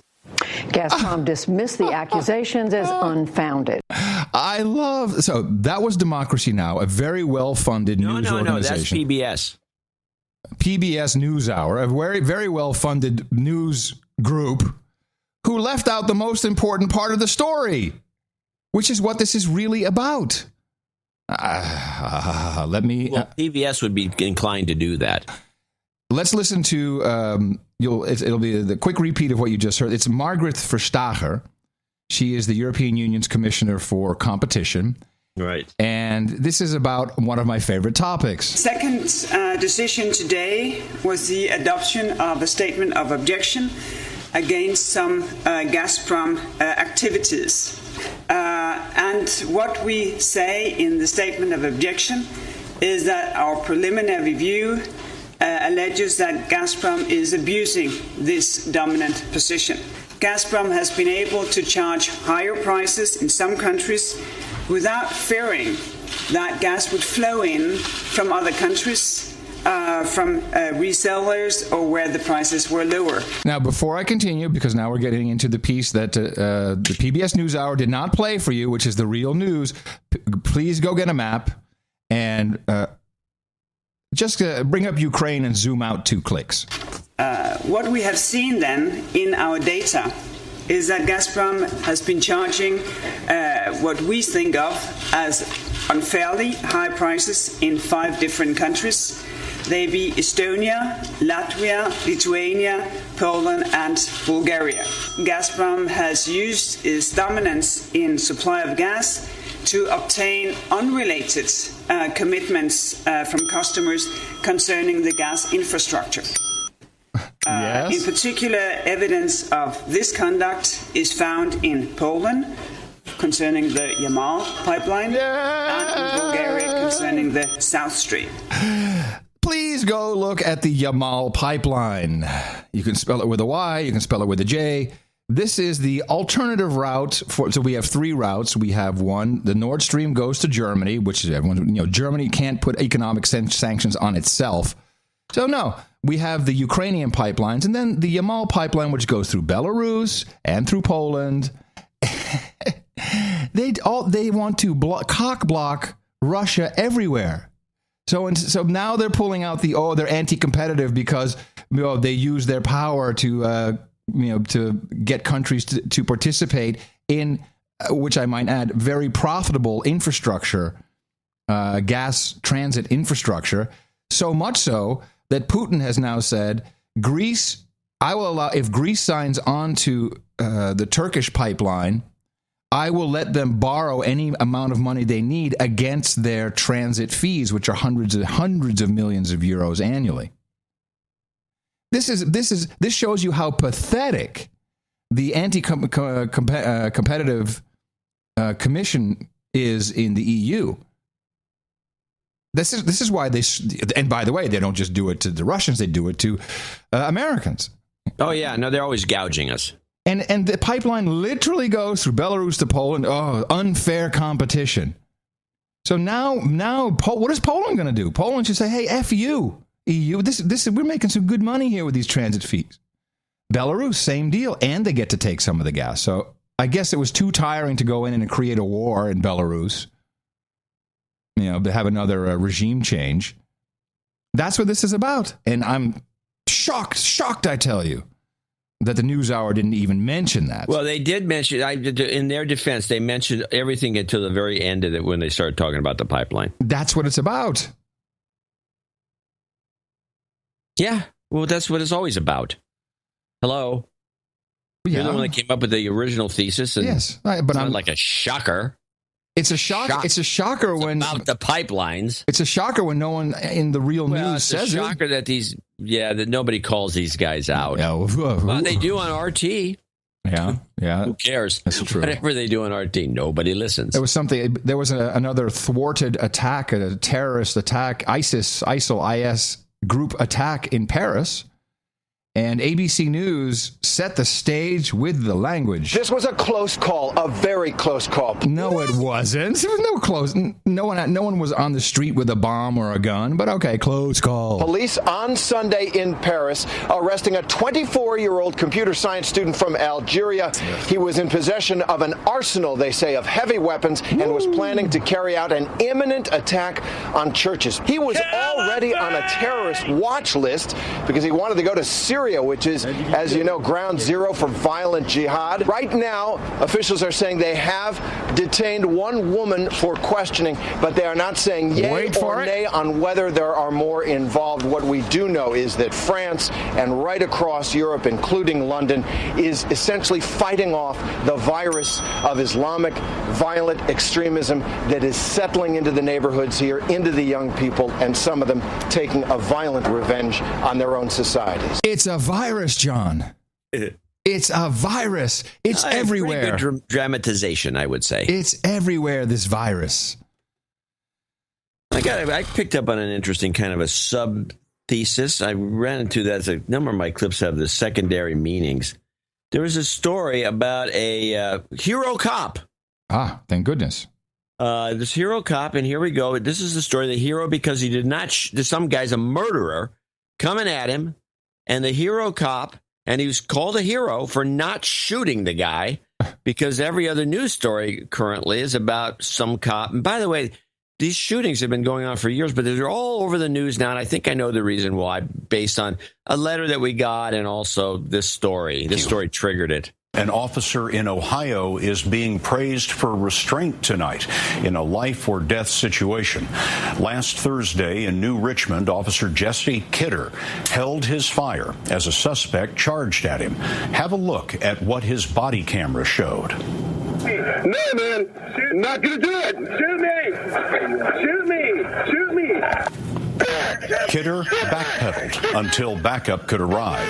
The suspect, wanted in connection with 2 murders, was apprehended. No one hurt. All right. And so good news, it happens.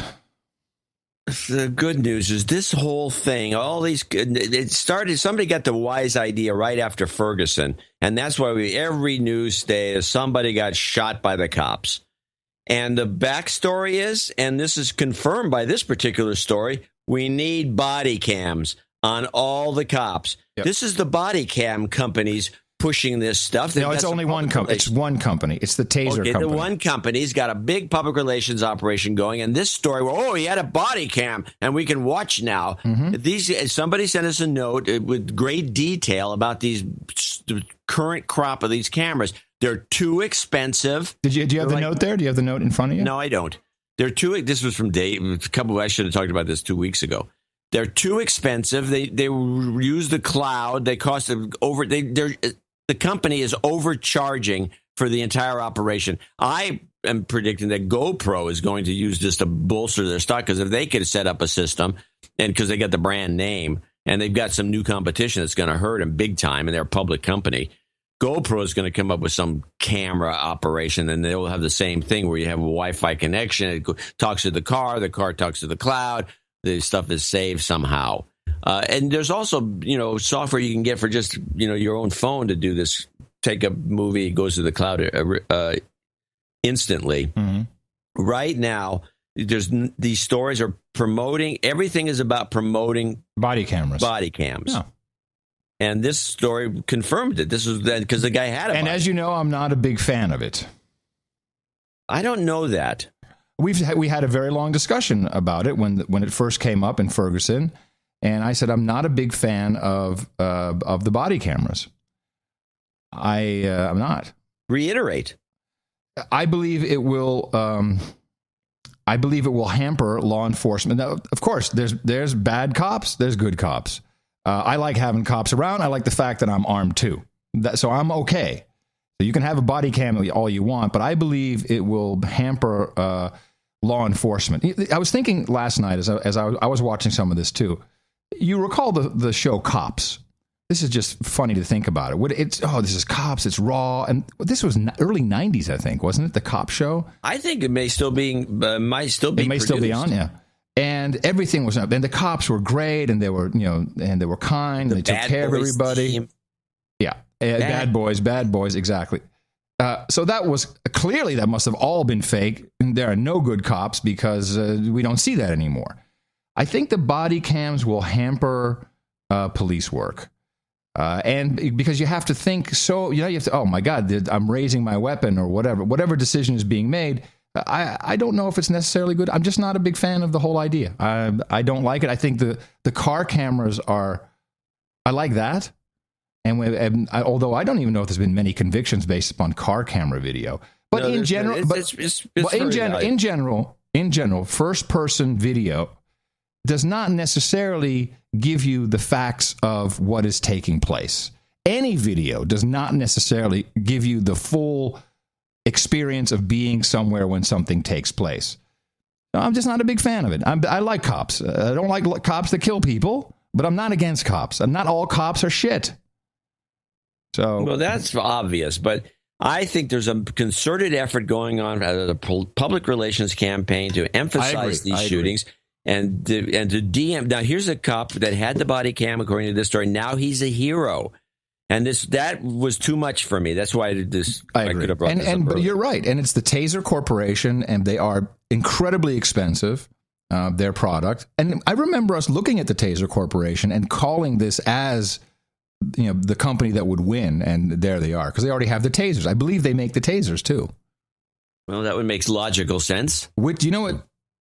Someone told me what the acronym TASER stood for. I think it was Tom A. Swift Electronic Rifle, like from the Tom Swift books. I think Tom A. Swift. I don't know if he had a middle initial. Well, he does in my acronym. So good call. I agree. And that was on what news outfit got duped for this? CBS. There you go. National. CBS Evening News. Makes nothing but sense. Played right into it. Yeah. Morons. How many years has President Obama been married to Michelle Obama? Well, I don't know. Do you think that's in the wiki somewhere? I would think it's on. Have you ever seen wedding pictures? What are you getting at? What's your question? How long have you been with Barack Obama? We been married? 20-something years. Wait, somebody, you guys know the date. When was it? It's been over a decade. It's been a while. 20 years is not a decade. Mm-hmm. Oh. I thought that was rather strange. Yeah, I did too. I'm sorry. Strange. I forgot how long I've been married to my husband. Believe me. Over a decade. 20 years. I don't know. It's not wrong. Somebody here must know. It's not Anybody wrong. know? Hey, kids. It must be Common Core. Well, here's another little subtle message. Mm-hmm. Like the other one, this kind of like, well, it looks like the story looks like one thing, but then it's about something else. And this is more of a stretch than the one about the body cams. But this is this clip. Students in Ohio are stupid. Test proved they were ready. We saw it. Fourth grade teacher Maria Cleveland. How many of your kids are actually reading at a fourth grade level? Probably 50%. The reality is that kids are all over the place. They just aren't ready for some of the things. I mean, kids don't know how to sound out words. They're working on some phonics skills that they never received. It's an eye-opener. And yet, all of them passed Ohio's reading test. And that could be the bigger problem. They get to take it multiple times, the same test. They get to take it in the fall. If they don't pass it, they take it again in the spring. If they don't pass it, they take it again in the summer. And now they've thrown in a new test. And how high was the bar? Turns out the score for promotion, advancing to fourth grade, was set below the mark that defines a proficient reader. They're different scores, and here's why. This is a very, very hard policy. Parents don't want their kids retained. Schools don't want to retain them. It's expensive to retain them, $10,000 a year. If we had set those at the exact same level, at that proficient level, which is, of course, where we want kids to be, this policy would have been dead within a year. I don't think that little window of promotable versus proficient is really anything to discuss because it's too close. It's like 3 questions. To Hissett, the lower pass score is a good thing because it gives students a cushion, which makes sense, she says, when the test is high stakes. It's an isolated day. Who knows what happened the night before? Who knows if they had sleep? Who knows if they even ate dinner? So yes, if they've got the basic skills and they can at least get it close, it's that little shadow of a doubt, that's fine with me. But a big shadow of doubt still hangs over Ohio's 96% pass rate. A close look at test documents reveals more on just how low the bar was set. Ohio will promote third graders, even if they lag behind 85% of their peers nationwide. Aren't you just setting those kids up for failure? No, I think they're getting help because we have focused this attention on reading, and the teachers are aware. That to me, now this is just my opinion, that to me would be a state issue, wanting to make it look like, the kids are doing better. Well, if they want to take that attitude, fine. But what we're trying to do here is so terribly important. It's important that we do it right and not try to do it all at once. All right. So now, of course, if you were in Georgia, you'd be in jail for some of this. But yeah. You also pointed out, I think it was a month or two ago, about how these Common Core testing and all the rest of it has been actually the bar is lower than it was before for the purposes of letting everybody pass. But this, to me, this piece, which was on the NewsHour, I look at it as a hit piece aimed directly at Governor John Kasich, who is a Republican hopeful who has high qualification skills to get the presidency. And this is just a preliminary strike. Let's get this guy out of the way away. Make him look like he's the governor. They're trying to scam the system. He's a scammer. He's a crook. That's the way I kind of overinterpreted what was really going on here, because this story was a mountain out of a molehill story that they just kept going. They kept making, there's a lot of implications like, oh, yeah, you're going to let somebody, the 85% of the rest of the country is smarter than you. And it's implying that Ohioans are dumb. And they got a dumb governor. Well, along the lines of Common Core and specifically Pearson, who are the publishers of all things Common Core, they also do the STAR, S-T-A-A-R, which is the State of Texas Assessment of Academic Readiness testing. And that took place earlier this week. And, well, they couldn't do it because there was a glitch. A glitch. That's Not right. a glitch. Yeah, so here's the reporting from the Statesman. This is, I would say, a very important newspaper in the state of Texas. Several school districts in Central Texas reported problems with online STAR testing. Let's see. They could not log in for about 35 minutes. And then they would be answering a question, and then it would pop out that have to log in again, losing their answer. Software glitch. Good reporting, everybody. How about finding... They don't even mention Pearson in this, which is baffling. However, in California, the Los Angeles School District has canceled the iPad Pearson curriculum. Good. $1.3 billion education initiative that would have seen all students in the Los Angeles School District outfitted with an iPad. Hello, Tim Cook. The Los Angeles Unified School District has notified Apple it will no longer be using or paying for the Pearson education curriculum that was meant to accompany the iPads. In a letter sent to Apple, shared in part by the Los Angeles Times, LAUSD asked for a refund, said it has no plans to accept or compensate Apple for new deliveries. And they said, as you are aware, we are extremely dissatisfied with the work of Pearson.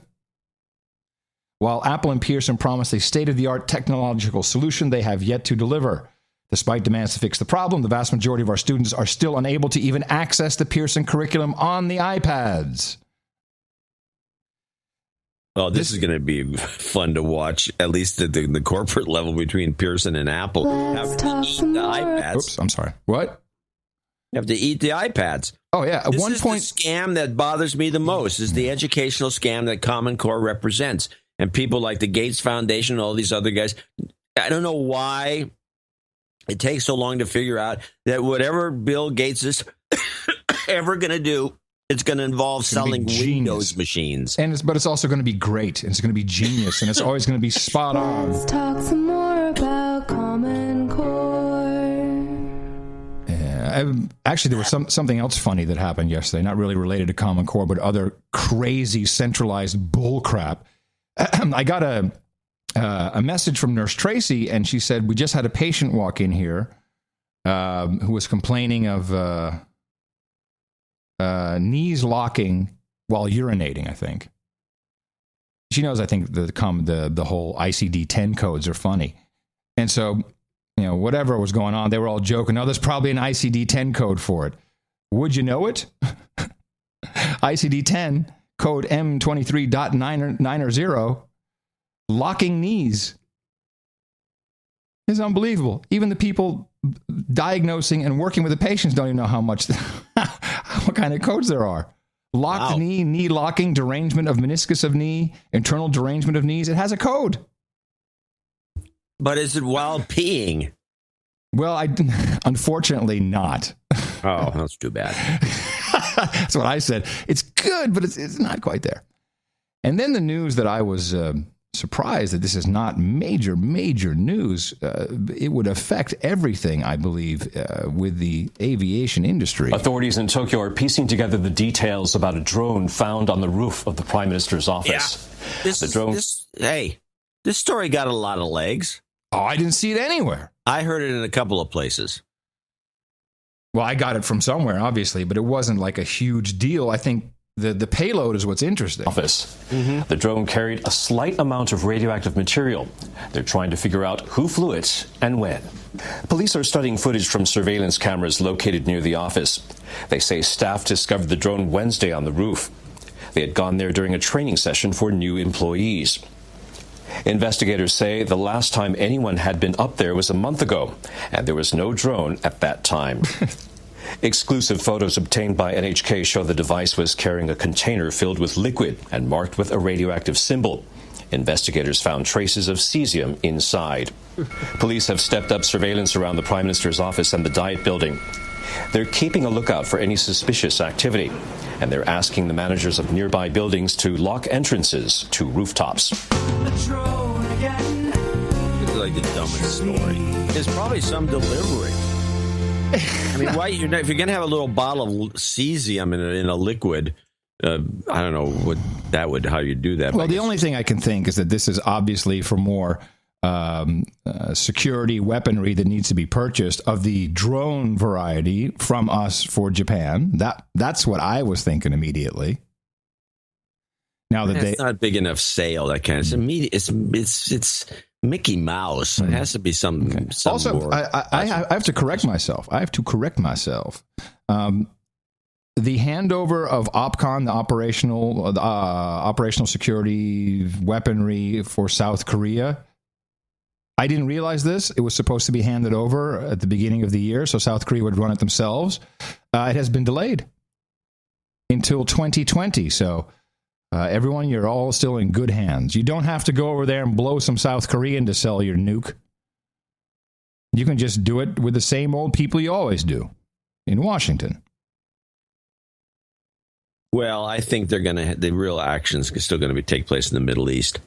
I think they're just going to all blow each other up. Oh, sure. It's just, it's just a rectification. Set back a lot of programs. I mean, the Japanese just launched a fabulous-looking missile into I don't know where it went. Oh, really? Oh, it's beautiful. It's not often I'm enthralled by a missile. Oh, this thing was dynamite looking. And really? I'm thinking, well, it's an ICBM quality thing. They're going to go hit the moon or something. And but it's like, they put a bomb on there, put a warhead on that thing, and they can make up for World War II and drop our West Coast cities. I want to take a look at this thing. What was so beautiful about it? It's just gorgeous looking, very well, just symmetrical. It had nice looking engines. It's just pretty. Funny. Anyway. I've never been turned on by a missile. That's what you say. It was symmetrical. It was beautiful. It was anyway, gorgeous. They're going to have some sort of a conflagration. How about the shaft? Was the shaft all long and stiff and hard? And you have to turn everything dirty. It's my job. Very offensive. Anyway, I'm sorry, I offended you. They're going to have to let the Iranians will get a bomb, and then the Saudis, and they're just going to blow each other up. This may be you're talking about crackpot. This may be the rationale for moving toward natural resources and homegrown oil and the rest, because all that oil in the Middle East, if they have an exchange of nukes and you blow up one thing or another, it's going to be contaminated and not useful. It won't be usable. Oh, that's a good point. There was an interesting report on CNBC about the oil, specifically oil prices, which I thought was, well, whenever CNBC says buy, you better be selling. But I did want to play this quickie. But as far as crude oil goes, Jackie, I'm a buyer right here. You have U.S. production flatlining. You have ISIS battling for control of oil fields in Iraq. You have U.S. warships off the coast of Yemen. I think we see $60 before we see $50 again. Oh, so that may be helpful. What do you think? I don't like that. I think the oil should be $30 and let the economy just go nuts. Right, but is it conceivable that creating a little bit of tension sends the prices up, and that's good for everybody? It has done that in the past, but this is all the problem is it's pre-accounted for because ISIS is not a new thing. It's going in there. I mean, they've been there. Well, the aircraft carrier near Yemen is the aircraft carrier near Yemen is new, so that would push the price up a little bit. But that's I don't think so. I don't think oil is going to be at 60 anytime soon. Well, again, whenever CNBC says buy, you better be selling. Yeah, but CNBC their theory is to say buy about everything. Not true. It's like the bullish network. It could be a massive depression, everything collapsing. Buy. Now's the time to buy because it's low. Meanwhile, we haven't really focused on this war on cash. I think for the past 2 weeks, we just haven't gotten to the... We haven't talked about it for months. Yeah, we haven't talked about it. Louisiana passed House Bill 195, banning the use of all... This is very similar to what we saw in European countries. Banning the use of all cash in all transactions involving secondhand goods. State Representative Rick Hardy, co-author of the bill, claims the bill targets criminals who traffic in stolen goods. It's a mechanism to be used so the police department has something to go on. They have a lead. The bill prohibits cash transactions by secondhand dealers. Defined to include... What? Yes, defined to include garage sales, flea markets, resellers of specialty items, even non-profit resellers like Goodwill. Curiously, pawnbrokers are exempt from the ban, of course. This is very, very, very bad. Was it passed? Yes. Or it's just up for a vote? It was passed. House Bill 195, State of Louisiana, passed. Says passed? Yes, it says with the passage of. Okay. Now, was it? I don't know if it has been signed. It's illegal. It's an illegal bill. There's no way that's constitutional. Well, let's take a look and see if you read the Federal Reserve note, it says this is good for all debts and blah, blah, blah. It's got it on the bill. It's a U.S. government issued bill that should be used for paying things. It's illegal to make that not true. Well, it also says in God we trust, so I don't know. Well, you got to trust somebody. Whatever the case, this is not a legal bill. It's bull crap. Everybody from Craigslist, you can't do any cash transactions on anything. Give me a break. This is like and this isn't going to, then here's law enforcement again looking for some easy way out. Well, the guy sold some stolen goods. So just go to the next state. You could drive out of Louisiana in an hour and a half. I'm trying to see if the governor has passed it, because that would be the final hurdle. House Bill 195. Let me see.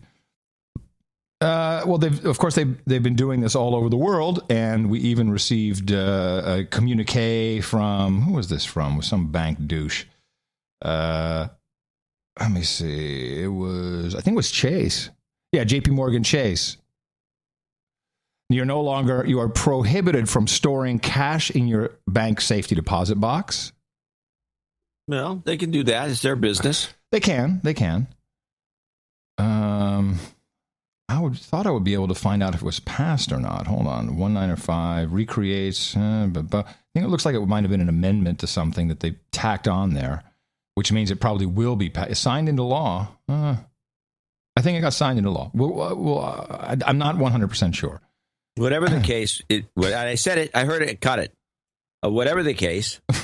Hey! Just because you catch it doesn't it gives you no. That gives me license to use it. No, it gives you zero license to use it. No, I like that. I like that theory.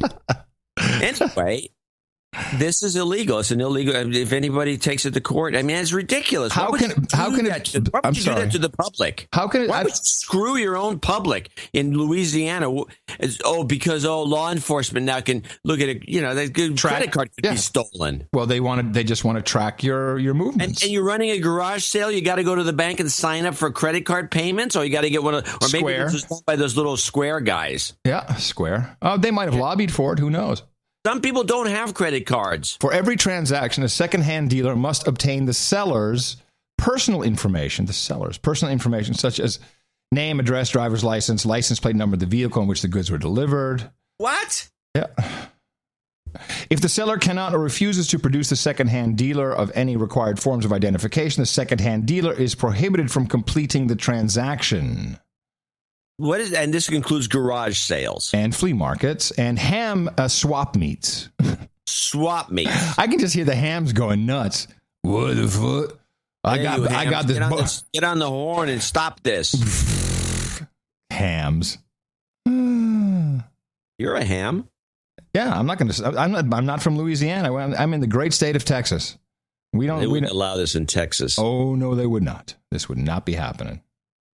But it does look like. So I'm going to buy, like a bookshelf, a used bookshelf from you at a garage sale, and now I have to give you all my ID, and you got to write down my license. I think I think that's different. If you are, let's say you're a flea market dealer and you acquire things from people, you need to get all that information from the person you bought it from before you sell it on to anybody, because you could be fencing, I guess. But the cash transaction is just verboten, and again, including Goodwill.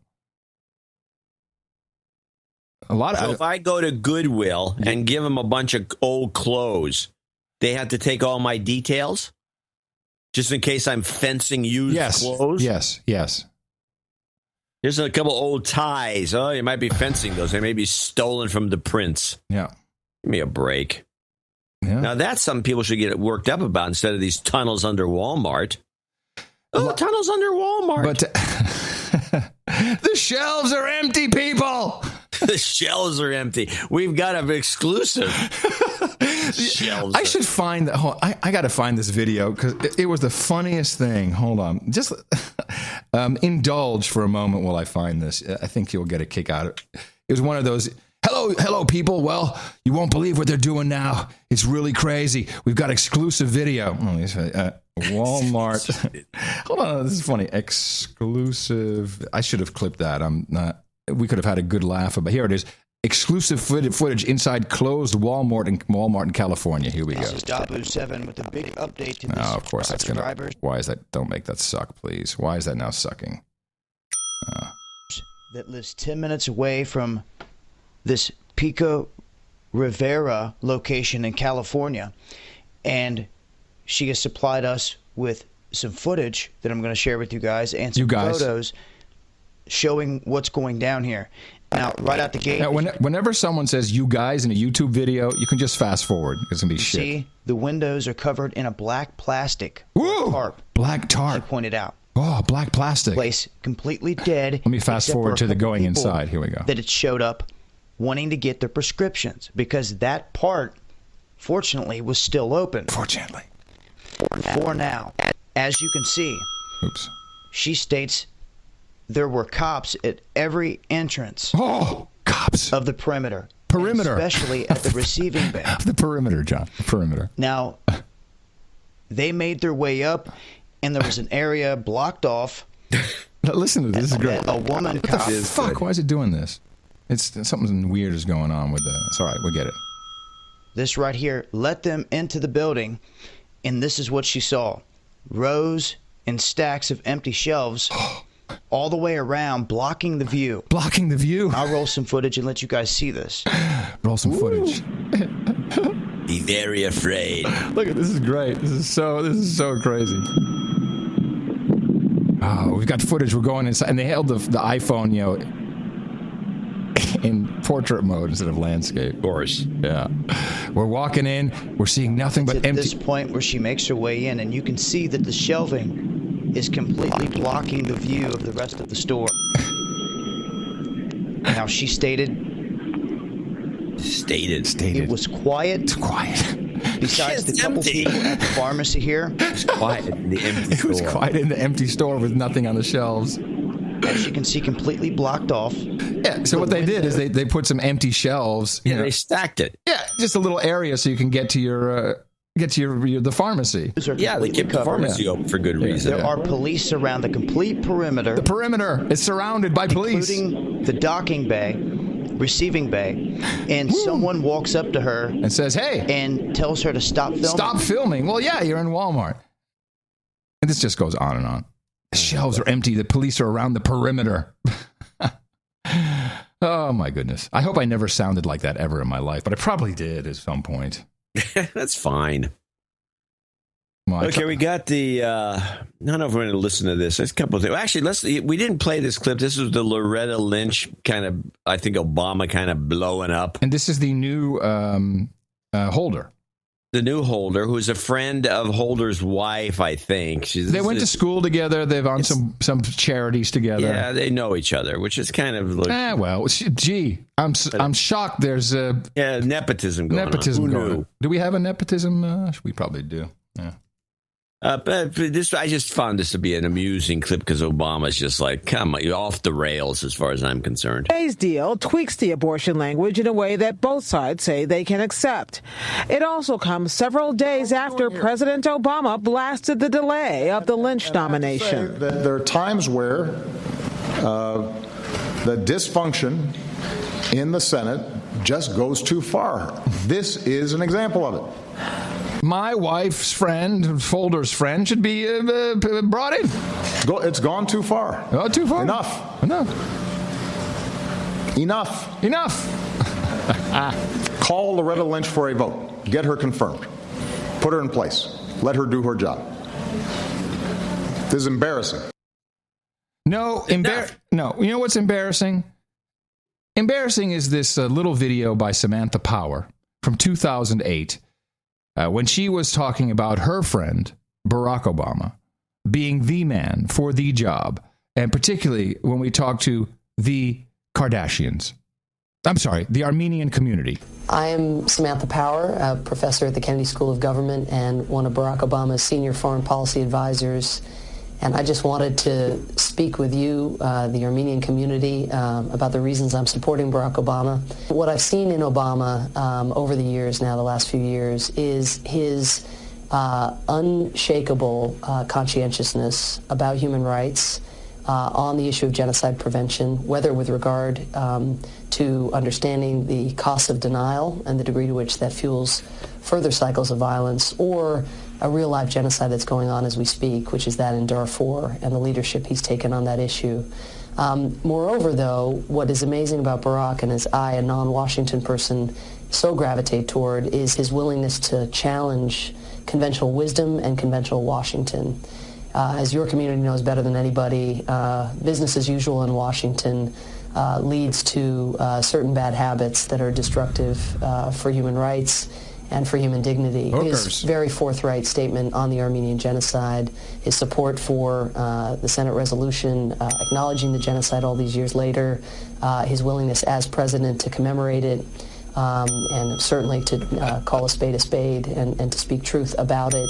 I know him very well, and he is a person of incredible integrity. And he's not going to focus group his way to making very important policy decisions. He's a true friend of the Armenian people, an acknowledger of the history. So I hope you in the Armenian community will take my word for it. Take my word. I hope you'll just pay attention in these coming days to everything that comes out of that person's mouth, Barack Obama's mouth, because he's a person who can actually be trusted. Amen. Fist bump. That's right, Armenia. Wow. There's just the 100th anniversary just occurred. Nothing. Shh. Quiet. Don't say anything. He won't even say it. Forget the resolution. He won't even say, yeah, it was genocide. Yeah, no, he's done. He's good. That bull Amen. crap Fist bump. that bull crap that he said is bull crap. It's bull crap. Bull crap. And she's a sucker. You can trust him. Trust me, you can trust him. So the local news story around here I thought was kind of amusing. I just think it's just the set, because I bitch and moan about bicyclists and the kind of the mentality we have. Oh, I haven't noticed. San Francisco Bay Area. Oh, yeah. This is the kind of thing that goes on. You need to move out of there. Oh, I love it. This is the kind of thing that goes on. Stabbing by pen on an airplane. I snorted. I'm sorry. A stunning moment on board a Southwest flight just before takeoff in Chicago after a bizarre incident of air rage. Look at this. You can see on this man's sleeve a fellow passenger attacking him with a pen. That woman escorted off, reportedly annoyed by his loud snoring. And she's not the only one losing her temper. ABC's David Curley tonight. This pen turned into a weapon of sorts on a man who was snoring. Imagine being asleep and then being stung by bees and waking up and going, ow. Police board. The evidence? Blue ink on his shirt from the pokes or stabs from the woman sitting next to him. This all happened before takeoff from Chicago. She was smirking and we just never, she said zero. She was escorted off. personal space invasion that can get nasty. Remember the woman sleeping on a man's lap? Or the woman who last year threw a soda in a man's face because he used a pair of those knee defenders to keep her seat from reclining? If you talk to flight attendants, air rage is on the rise, partly because of the packed planes and the incredible shrinking seat. Narrower, and from 34 inches of legroom a couple of decades ago, cut to 32, 30, even 28 inches in some low-fare operators. We're headed to more trouble if we don't take this seriously and take a look at what's happening in the aircraft cabin environment today. The woman with the pen was not charged. She was put on a later flight to New Hampshire. Huh. I would have charged her. So the guy's snoring away, and this woman just takes a pen and starts stabbing him. Yeah, I think we need to recognize that human beings are a-holes. I mean, not the ones who, I think the No Agenda listeners are in a different category, and some are thinking in a much higher plane of vibrations. But in general, this type of behavior comes from, I really think it comes all the way from the leadership in Washington, D.C. Well, it also doesn't help to have these 28-inch, as they mentioned. No, that doesn't You're help. packing a bunch of people into these. And then these airlines have the gall to suggest standing room only seats every so often. Which is, but that's not really the problem. You deal with it, and we're all in the same boat. But no, we're now going to have to be assholes to each other. And by the way, we're seeing riots now in Baltimore. What is happening here? Why you see black people on the street? I'm going to say it very clearly because it kind of struck me as I was watching this live footage, and people coming up, just jumping in front of the CNN guy, fuck the police, with a full-on grill too. It was pretty cool. It was like Flavor Flav was on there. This is what happens when the leadership of a country tells you all is well, and unemployment, it's lowest ever since I've been around, and the economy is great, because the real poverty has been pushed into ghettoized areas of primarily African Americans, Hispanics, but believe me, just because we see a lot of black faces, it's going to happen with a lot of white faces too. This is what poverty does. The people have no more, and the people who are just getting by, they're the ones that start poking each other with pens because they're so frustrated about their own situation, where they can't get by. They're completely filled up to the gills in debt. They don't know what to do to get to the next month. They can't take any kind of break. They've got ISIS and all these fear-mongering things all over the place, and cyber and whatever it is. It starts now. You see it here. It is going to only get worse, and it will be blamed on bad cops and anything except the truth, which is particularly the president of the United States is lying. He's lying. It's shit. It is the only reason why we're still alive is because we provide entertainment, which traditionally in bad times does okay. This is true. And everybody else is in dire straits. We see it in the donations, too. It's not just people not giving a shit about our show. It's poverty. And it's all blamed on something else. And then the middle class, where we're all supposed to be, the middle class is stretched. And people are... What is this? I have the right here to be on this plane. Quiet! Don't snore! I'll poke you with a pen. I've seen these people. It's a virus of the mind, and they're freaking out. Well, there's definitely lots of them. And, of course, I could go into my wealth tax thing, which would probably solve some of these issues. But let's go to listen to the super economist crazy guy, the bald guy in Greece. The cool dude. Volkovich. Voldemar. And he wants to, he brings up the oligarchy and says, the rich aren't even being taxed at all. But this was a little interview he had on Democracy Now! When Amy Goodheimer, Amy Goodheimer, asked him, do you think you're going to get kicked out of the euro? And I think he gave the absolute best answer to this and had a few little gems in here. And it's I listened to this guy. It's a lot longer than this little clip. This guy's actually incredibly sharp. Well, we've discussed this. Yeah. What is the clip name? The clip name is Euro and the Greek guy. What will you do if Europe expels you from the euro? I'll poke him with a pen. Europe is not going to expel us from the euro. I refuse to believe that Europe would ever operate that way. And remember that since the end of the Second World War, European peoples and their governments have been working tirelessly to bring closer integration together. Nobody in Europe wants to begin the process of disintegration over what is, after all, a very small philosophical difference of opinion regarding how to stabilize a small economy like Greece. Our position is that, folks, the last 5 years offer decisive proof that this program that you had agreed with previous governments was not working. And now we need to reboot it. We need another one. And we need one that makes perfect sense, that it's completely undogmatic, and which does two major things. Firstly, it removes the austerity-driven logic from the scene because it's self-defeating and it's pushing debts up rather than down by attacking incomes from which the debts will have to be repaid. And secondly, deep reforms that attack the malignancies of the Greek social economy, and in particular, the oligarchy and the very gross level of inequality, which is adding to the crisis. When you're turning a society like Greece into less equal, into a more unequal society, and you reduce the tax base by allowing the rich to get away without paying their taxes, to have tax immunity, and constantly to be looking at small scale parasitic behavior while neglecting the grand scale parasitic behavior, then you're simply making a bad thing worse.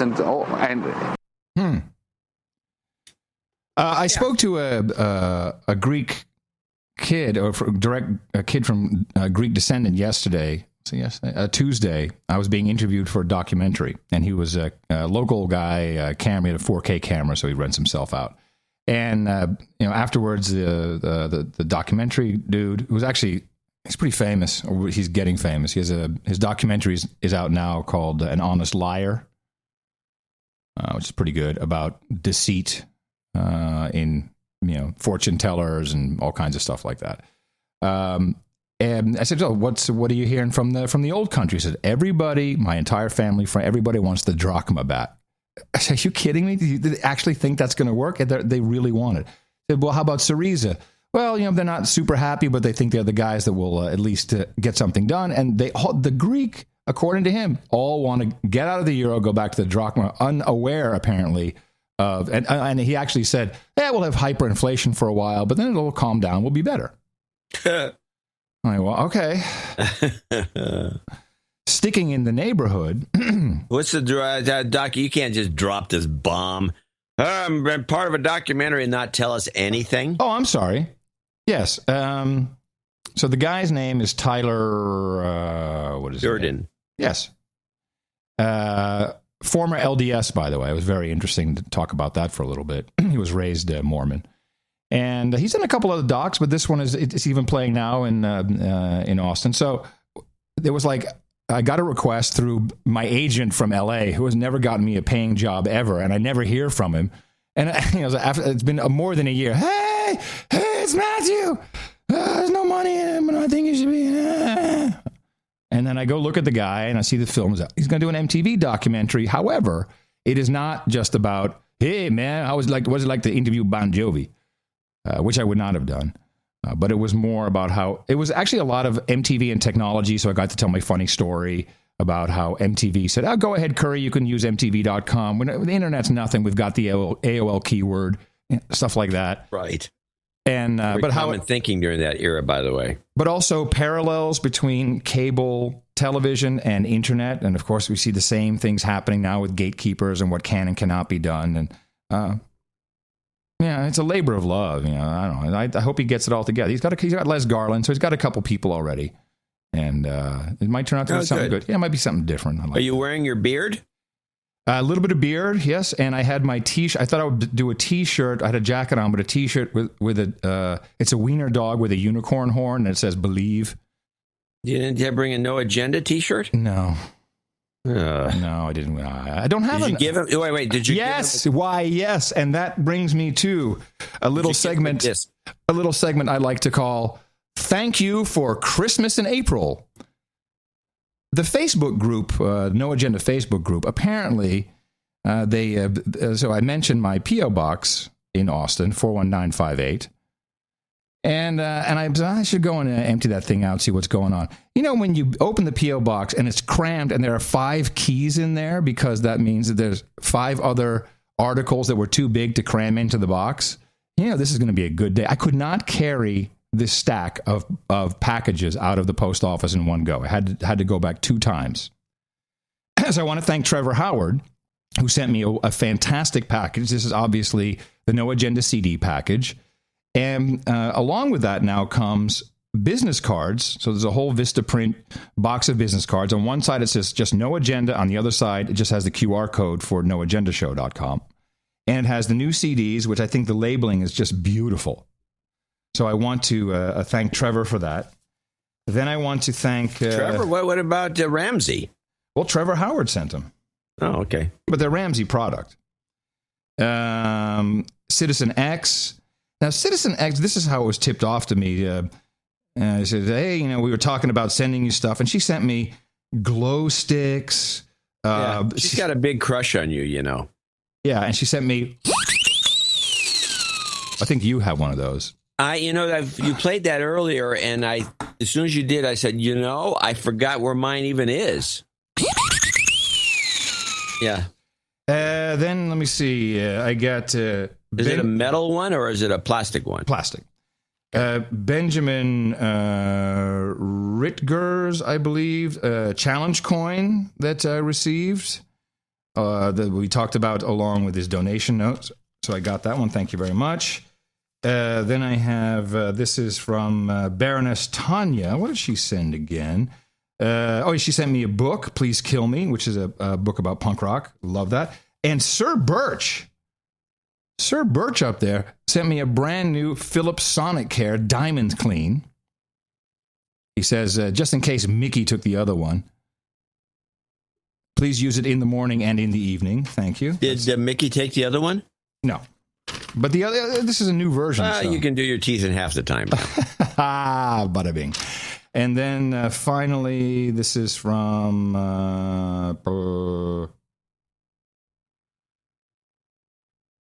this is from Trevor, I think. Or this is from Trevor. So that's his note. Okay. And then from, this is the final article, from our very own John Fletcher. He sent me an actual bosun whistle.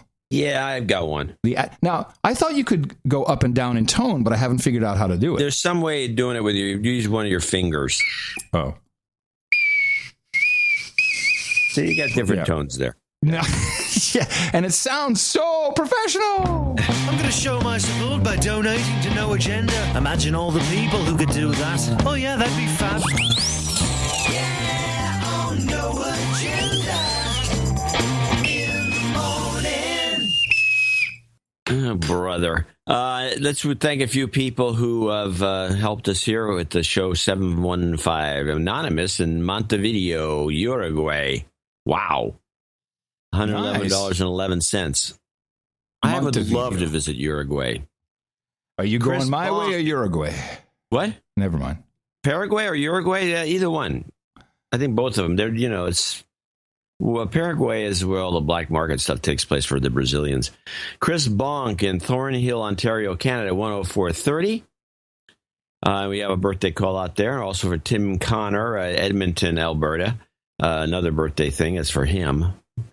Coming up, Chris Rold Tingensdal in Norway, $100.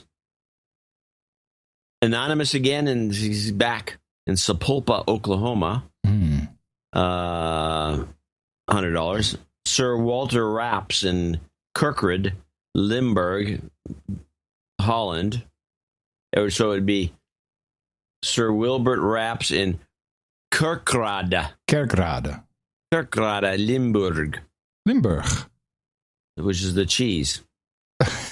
Yeah, that's a cheese. It's not a place or anything or a province. It's just There's a cheese. lot of time. This is funny when you're in the train. I used to once jump on the train. Yeah, you go and just go around. Gouda. And there's a bunch of towns that are named after cheese.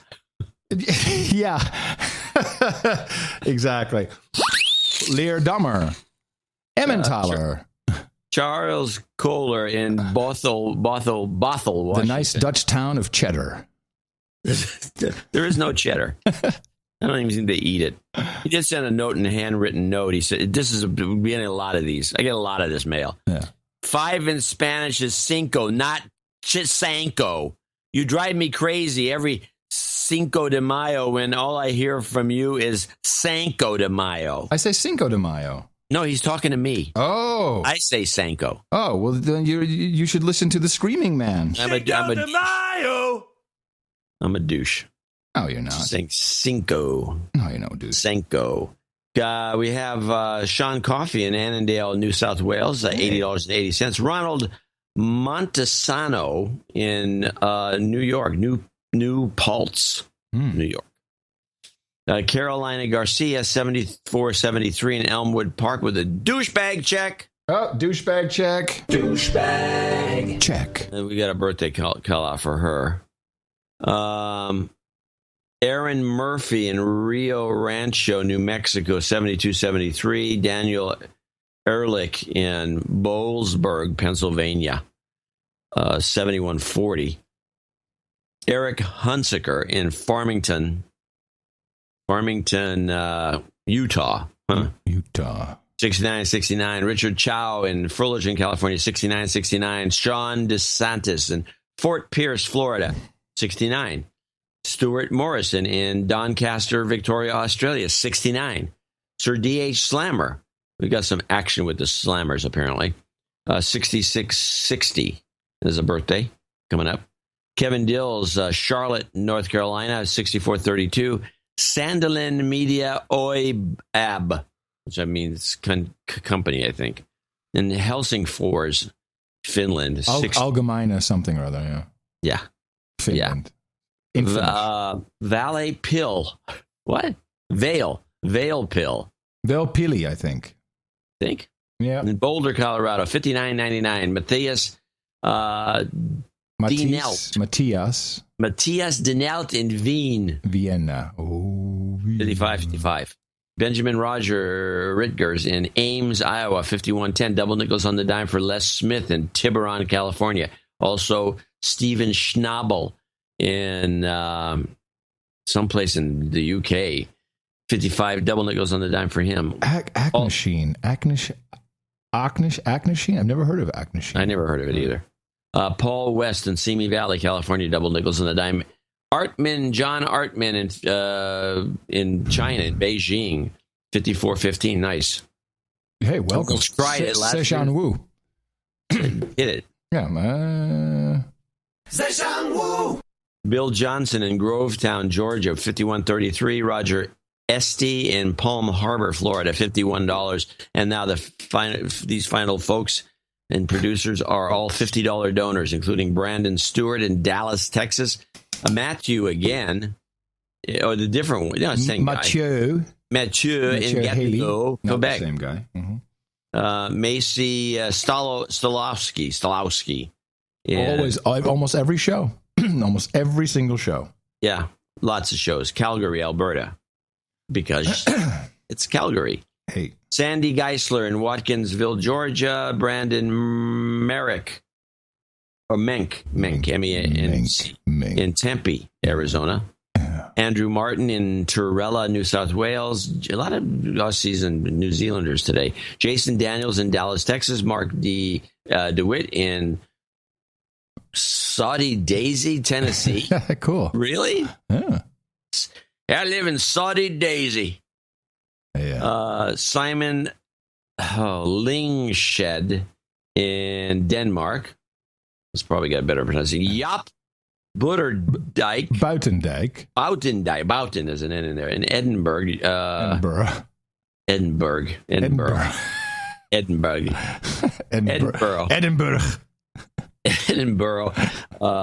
UK. Steve, Corona, California. No, Steve in Corona, California. Mark Dunford in Waco, Texas. Paul Vella, who we hear from a lot. I think he's Sir Paul Vella, if I'm not mistaken, in Milton Keynes. Ashley Blanco in Mayfield Heights, Ohio. Judy Schwartz in Bern, Texas. Bernie. What? Bernie.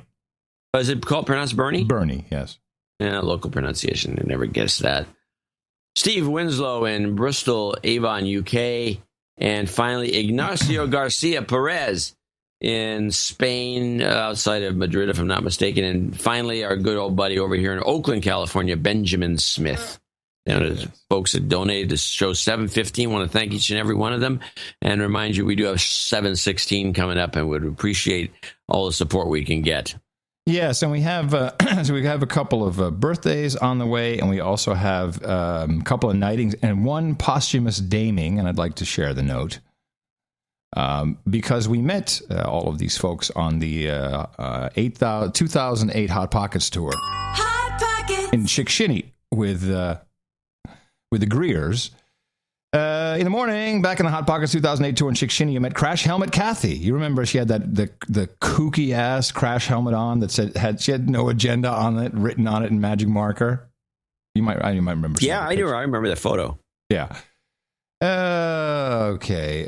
She was suffering from cancer, just had chemo, was totally bummed that she couldn't make it down from New York to meet you on the tour. Of course, her whole family was there.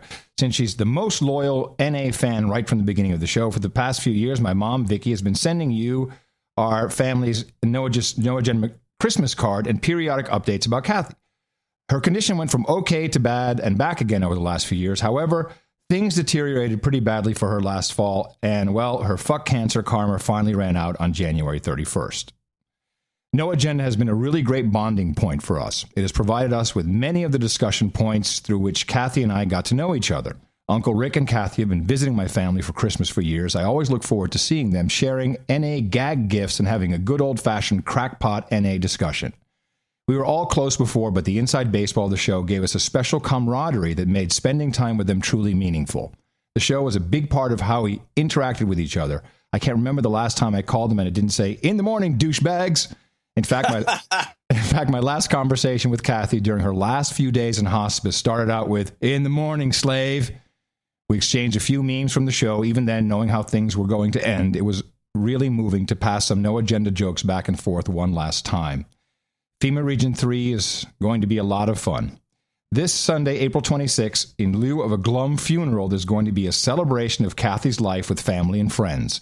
I haven't monitored my donation total since my knighthood in 2012, but it turns out I have an extra knighthood that I never cashed in, accounting attached.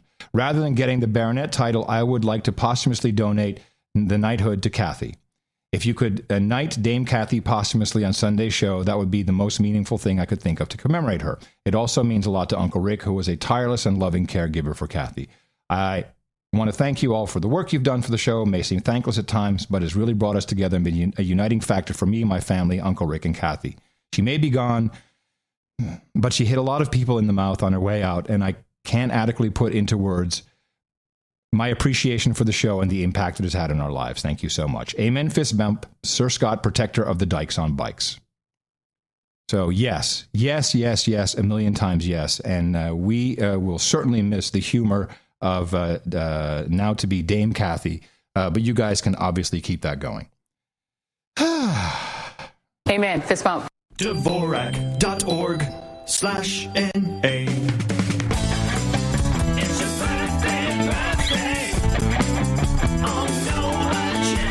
We say happy birthday to Tim Connor today. Carolina Garcia says happy birthday to her husband. He turns the magic number 33 on April 14th. Les Smith says happy birthday to his lovely wife, Kim. She celebrated on the 20th of April. Benjamin Rickers, 39 on April 22nd. Dame Bang Bang and Sir D.H. Slammer were the oldest. Their oldest is turning 10 on the 25th. Chris Bonk, happy birthday to Rick on April 30th. And finally, the man who keeps it all running, keeps the infrastructure running, keeps the cyber attacks at bay. Happy birthday to Mark Void Zero, turned 31 on Saturday. Finally, I got it out. Happy birthday to all of you from the best podcast in the universe. It's your birthday, yeah. And I I'd like to invite Sir Kevin Lacombe up, Ted, Eric, and of course, in memoriam, I should say, we have Kathy. So let us grab our swords, an extra long one to be able to really whack that helmet. Here we go. Kevin Lacombe, Ted Ehrlich, and Kathy, I know you're around there somewhere. All of you are now about to enter the exclusive club known as the Round Table of the Knights and the Dames of the No Agenda Show, and I hereby pronounce thee Sir Kevin of Devon, Sir Theodore of the present moment, and of course, Dame Kathy. For you, wherever you are, Rent Boys and Chardonnay, Hookers and Blow, Progressive Rock and Russian Imperial Stout, root beer and Legos, girlfriend experience and good bourbon, Cuban cigars and single malt scotch, wenches and beer, geishas and sake, bong hits and bourbon, sparkling cider and escorts, and obviously mutton and meat, and we will send you off your ring and the entire kit. Please retweet that. Go to noagendanation.com/rings, and we shall have it all taken care of. That was sweet. So a little touching, actually. We have very. Yeah. So we have another situation. You know, earlier in the show I mentioned why can't these guys from Minnesota go to Syria if they want to? Yes. Because they're Americans. You can try. You have freedom. Freedom of travel is a right. Freedom of movement is a right. Yeah. So what's the point? And we don't have a war declared. Declare war, and then you can make. I think you can. Or the authorized use of military force might give you something, but even that I don't think can hold up. I don't think so. No. And it's not. And are they? If you're in Libya, are you shooting at Americans? I don't think so about that either. So here's another one that's just. I don't know why this bothers me. Because the guy's an obvious douchebag, and we should, and I didn't like him from the beginning, but now he's been charged with murder, and we're talking about Morsi. This guy was elected, as the president of the country. He was duly elected in India. Let's just point India, not in India. Pakistan? I'm talking about Morsi. Oh, Morsi. I thought you said Modi. Morsi, yes. Yeah, not Modi. Sorry, Morsi. Modi. But Morsi, duly elected. First time they've ever had this sort of thing. Part of the Arab Spring. It's Egypt. Yeah.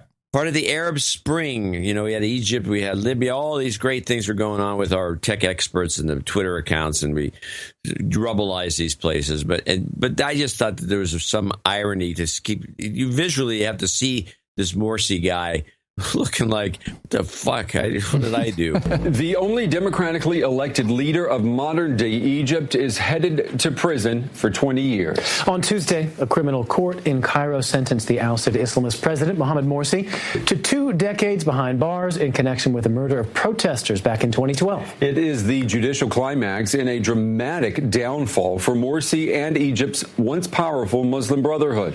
Well, Amnesty International has slammed the sentence, calling it a travesty of justice.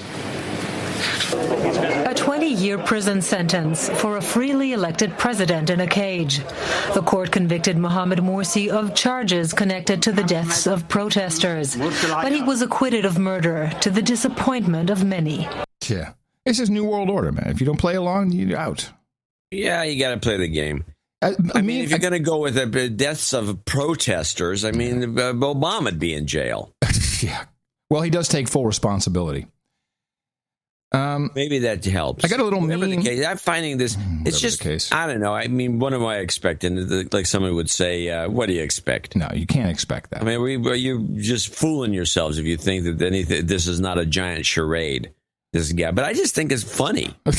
Well, he probably won't. Morsi guy's in a cage and he's looking around. He never smiles. And he's got his glasses on and he's got the douchebag beard and the whole thing. And he says, I don't know. He should be. All I did was run for office. The only thing he's missing is a vape. The what? You got the douchebag beard. You got to be vaping. Vaporizer, vape. Oh, vape. Oh, vape, yeah. As a meme that I find interesting. I could have done a whole montage. I'll just play this 30 seconds. You tell me what the meme is. Following the capsized ships in Italy, today in Greece, a boat runs aground near the island of Rhodes. At least 3 people dead. Survivors clinging to the floating debris while rescuers are trying to pull them ashore. A second boat carrying 300 people was reported sinking, with reports claiming more fatalities. Right now, the international hotspot in Greece. Hello, everyone. I'm Dan Kleffler in New York. As this migrant crisis is getting worse, European officials from 28 countries are in Luxembourg for emergency talks on how to handle this developing humanitarian disaster. Mm-hmm. Did you hear the meme? No. Mediterranean migrants. Oh. Yeah, how about refugees? They're refugees. People are getting on boats trying to get to Italy, trying to get to Greece, and they're being called migrants. Outstanding catch. But the best is when they say Mediterranean migrants. That's even funnier. Like, we're having a good time here in the Mediterranean. It's not even. I wouldn't call it a meme though. I would call it a euphemism, a new euphemism. Okay, euphemism. But it's a good catch. Yeah. And break. And it is in the style guide because this is just a lie. These are not migrants. It's a total lie. Yes. These are refugees. But I love it. Mediterranean migrants. Yeah, Mediterranean. Like we're in Club Med hanging out. And, hey, I got an idea. Just popped up from an undersea thing. Yeah, let's go migrate over to Italy. Yeah, there's some good parties there. Earth Day. I would like to share with you some Earth Day. This is okay. As much as I love Austin, and I will say I love Texas. This is every building has a little, their own little website, internal website, and what else do they have? They have little messages. You'll recall someone hung up a phony message about the hamsters. Yeah, which was funny. So, but this is not a joke. This was actually sent out to the residents, calling all humans. Earth Day is right around the corner. Here's your chance to step up your green game and show the Earth some sweet lovin'. What? Let me continue. Calling all Earthlings? No, calling all humans. Humans. Okay. Earth Day is right, and it's all made pretty and stuff. Sure. With little, with like beautiful blue water. April 22nd is the day all of us renew our vows to Mother Earth. Hey, if I'm married to her, she better be sleeping with me. The day we renew our vows to Mother Earth to take care of her as she's graciously taken care of us. Will you use less water? Unplug all of your electronics, eat more locally grown produce, choose one or all of the above by taking the pledge at myearthpledge.com. Then share it with your friends on Facebook or Twitter and help us spread the word. Here are a few tips on how to give a helping hand to Earth, not only on Earth Day, but for every day. Tip number 1, turn down the temp. For what? Earth, that's what. Wash your laundry in cold water instead of hot. Tip number 2, chug it up in a trendy reusable water bottle. All those other plastic bottles take 450 years to decompose. And tip number 3, quit with the snail mail and receive your bills online with the digital age and save trees and gas. Excuse me, I'm just going to go shoot myself. My goodness, people. This is really the mentality. This is the level of the thinking that people have about social issues. Yeah, it's pretty juvenile, I think would be the way to put it. Sophomoric, maybe is another word I could use. Retarded, that'd be a good one. And that's a word, by the way, you can, all the No Agenda people know that if we were on the regular broadcast network. Could not say that word. We could not say the word retarded. Could not say the word you can say. Could not say the word. And, so I got one last clip here that I want to play, which is the clip, which has another, I think, a backstory. I think this is propaganda.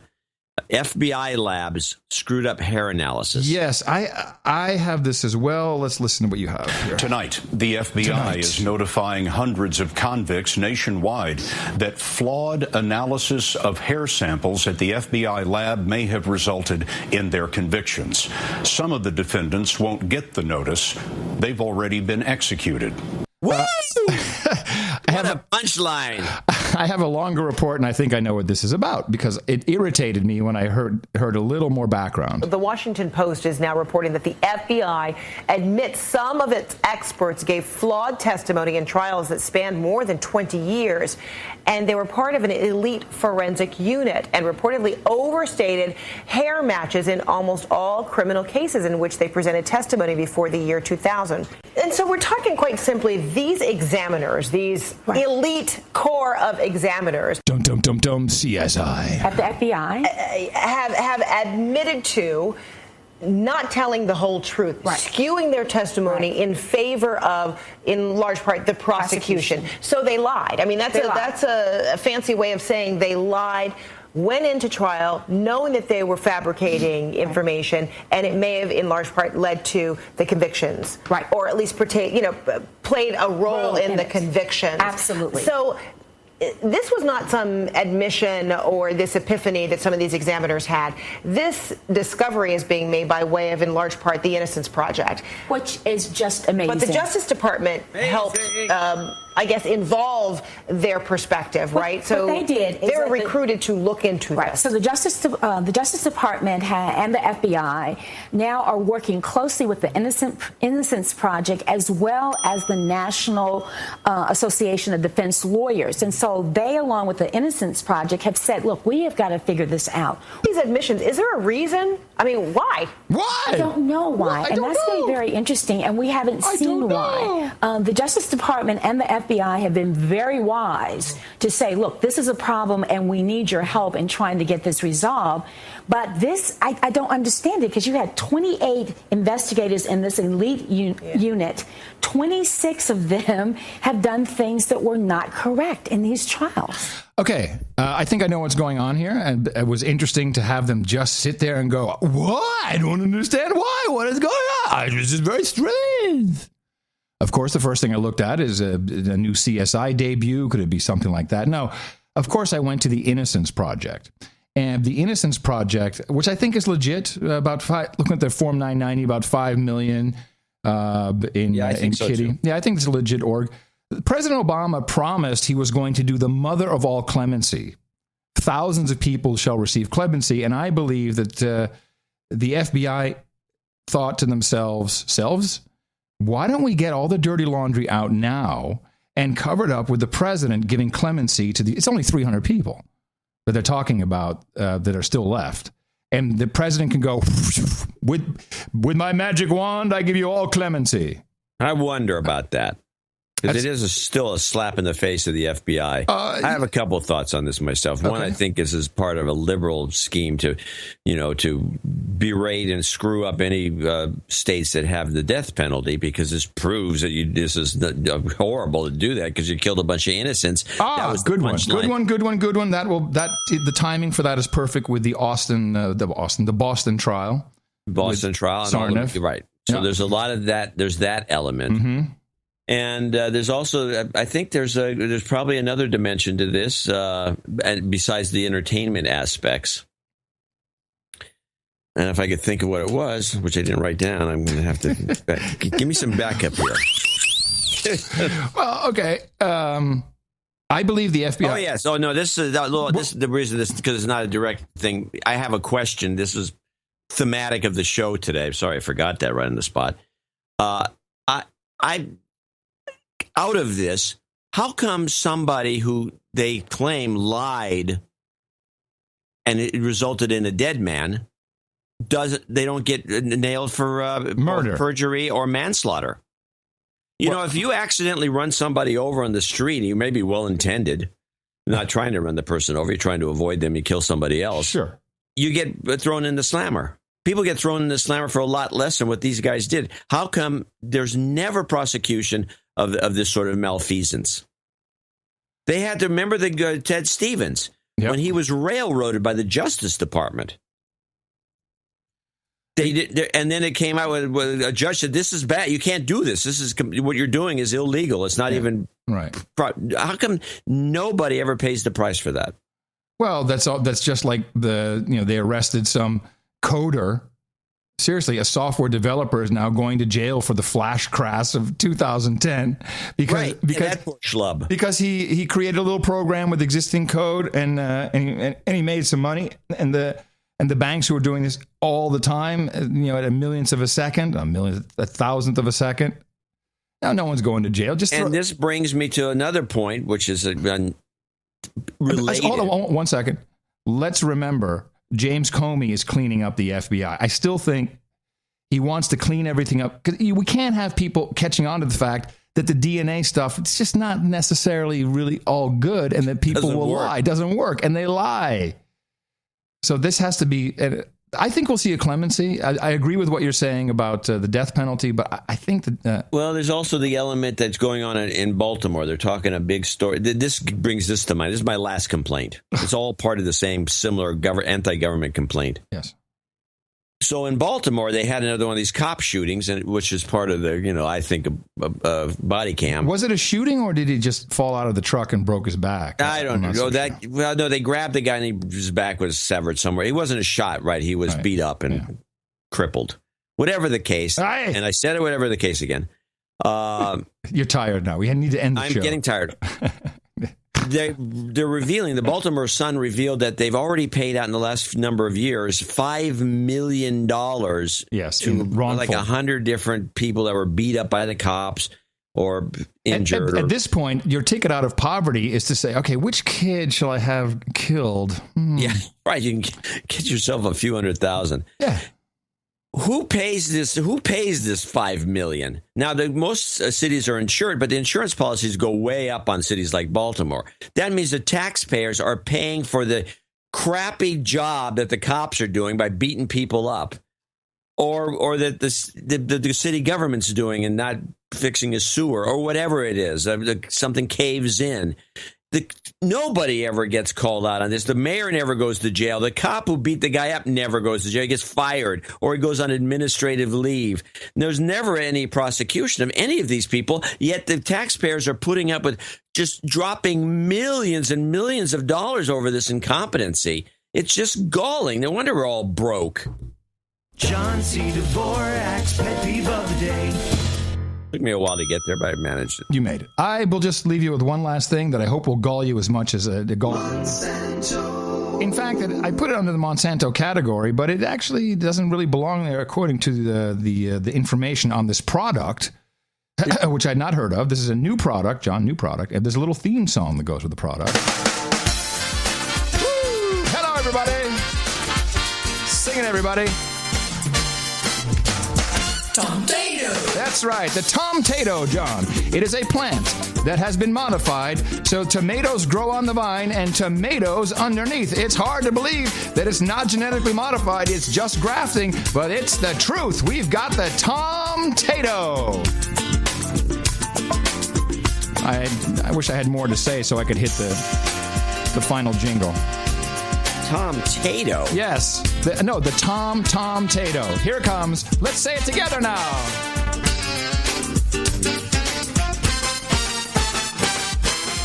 Tomtato.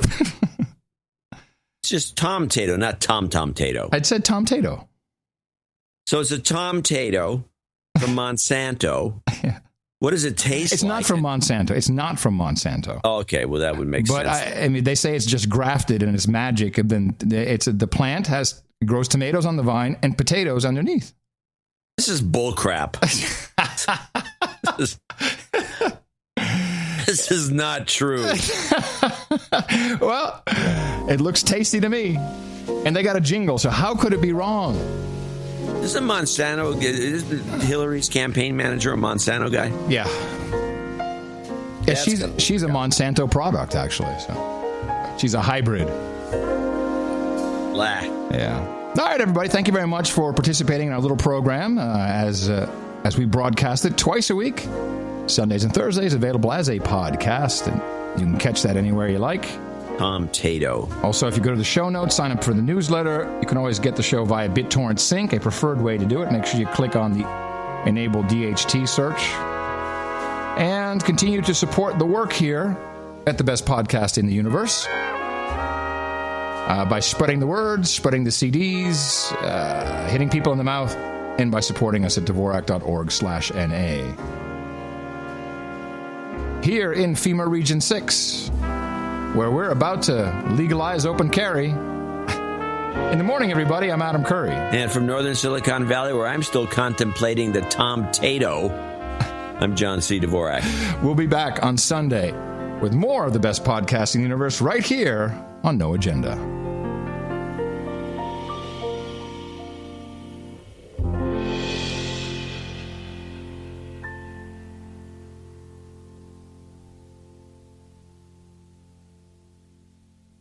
ISIS is a terrorist organization, an NGO.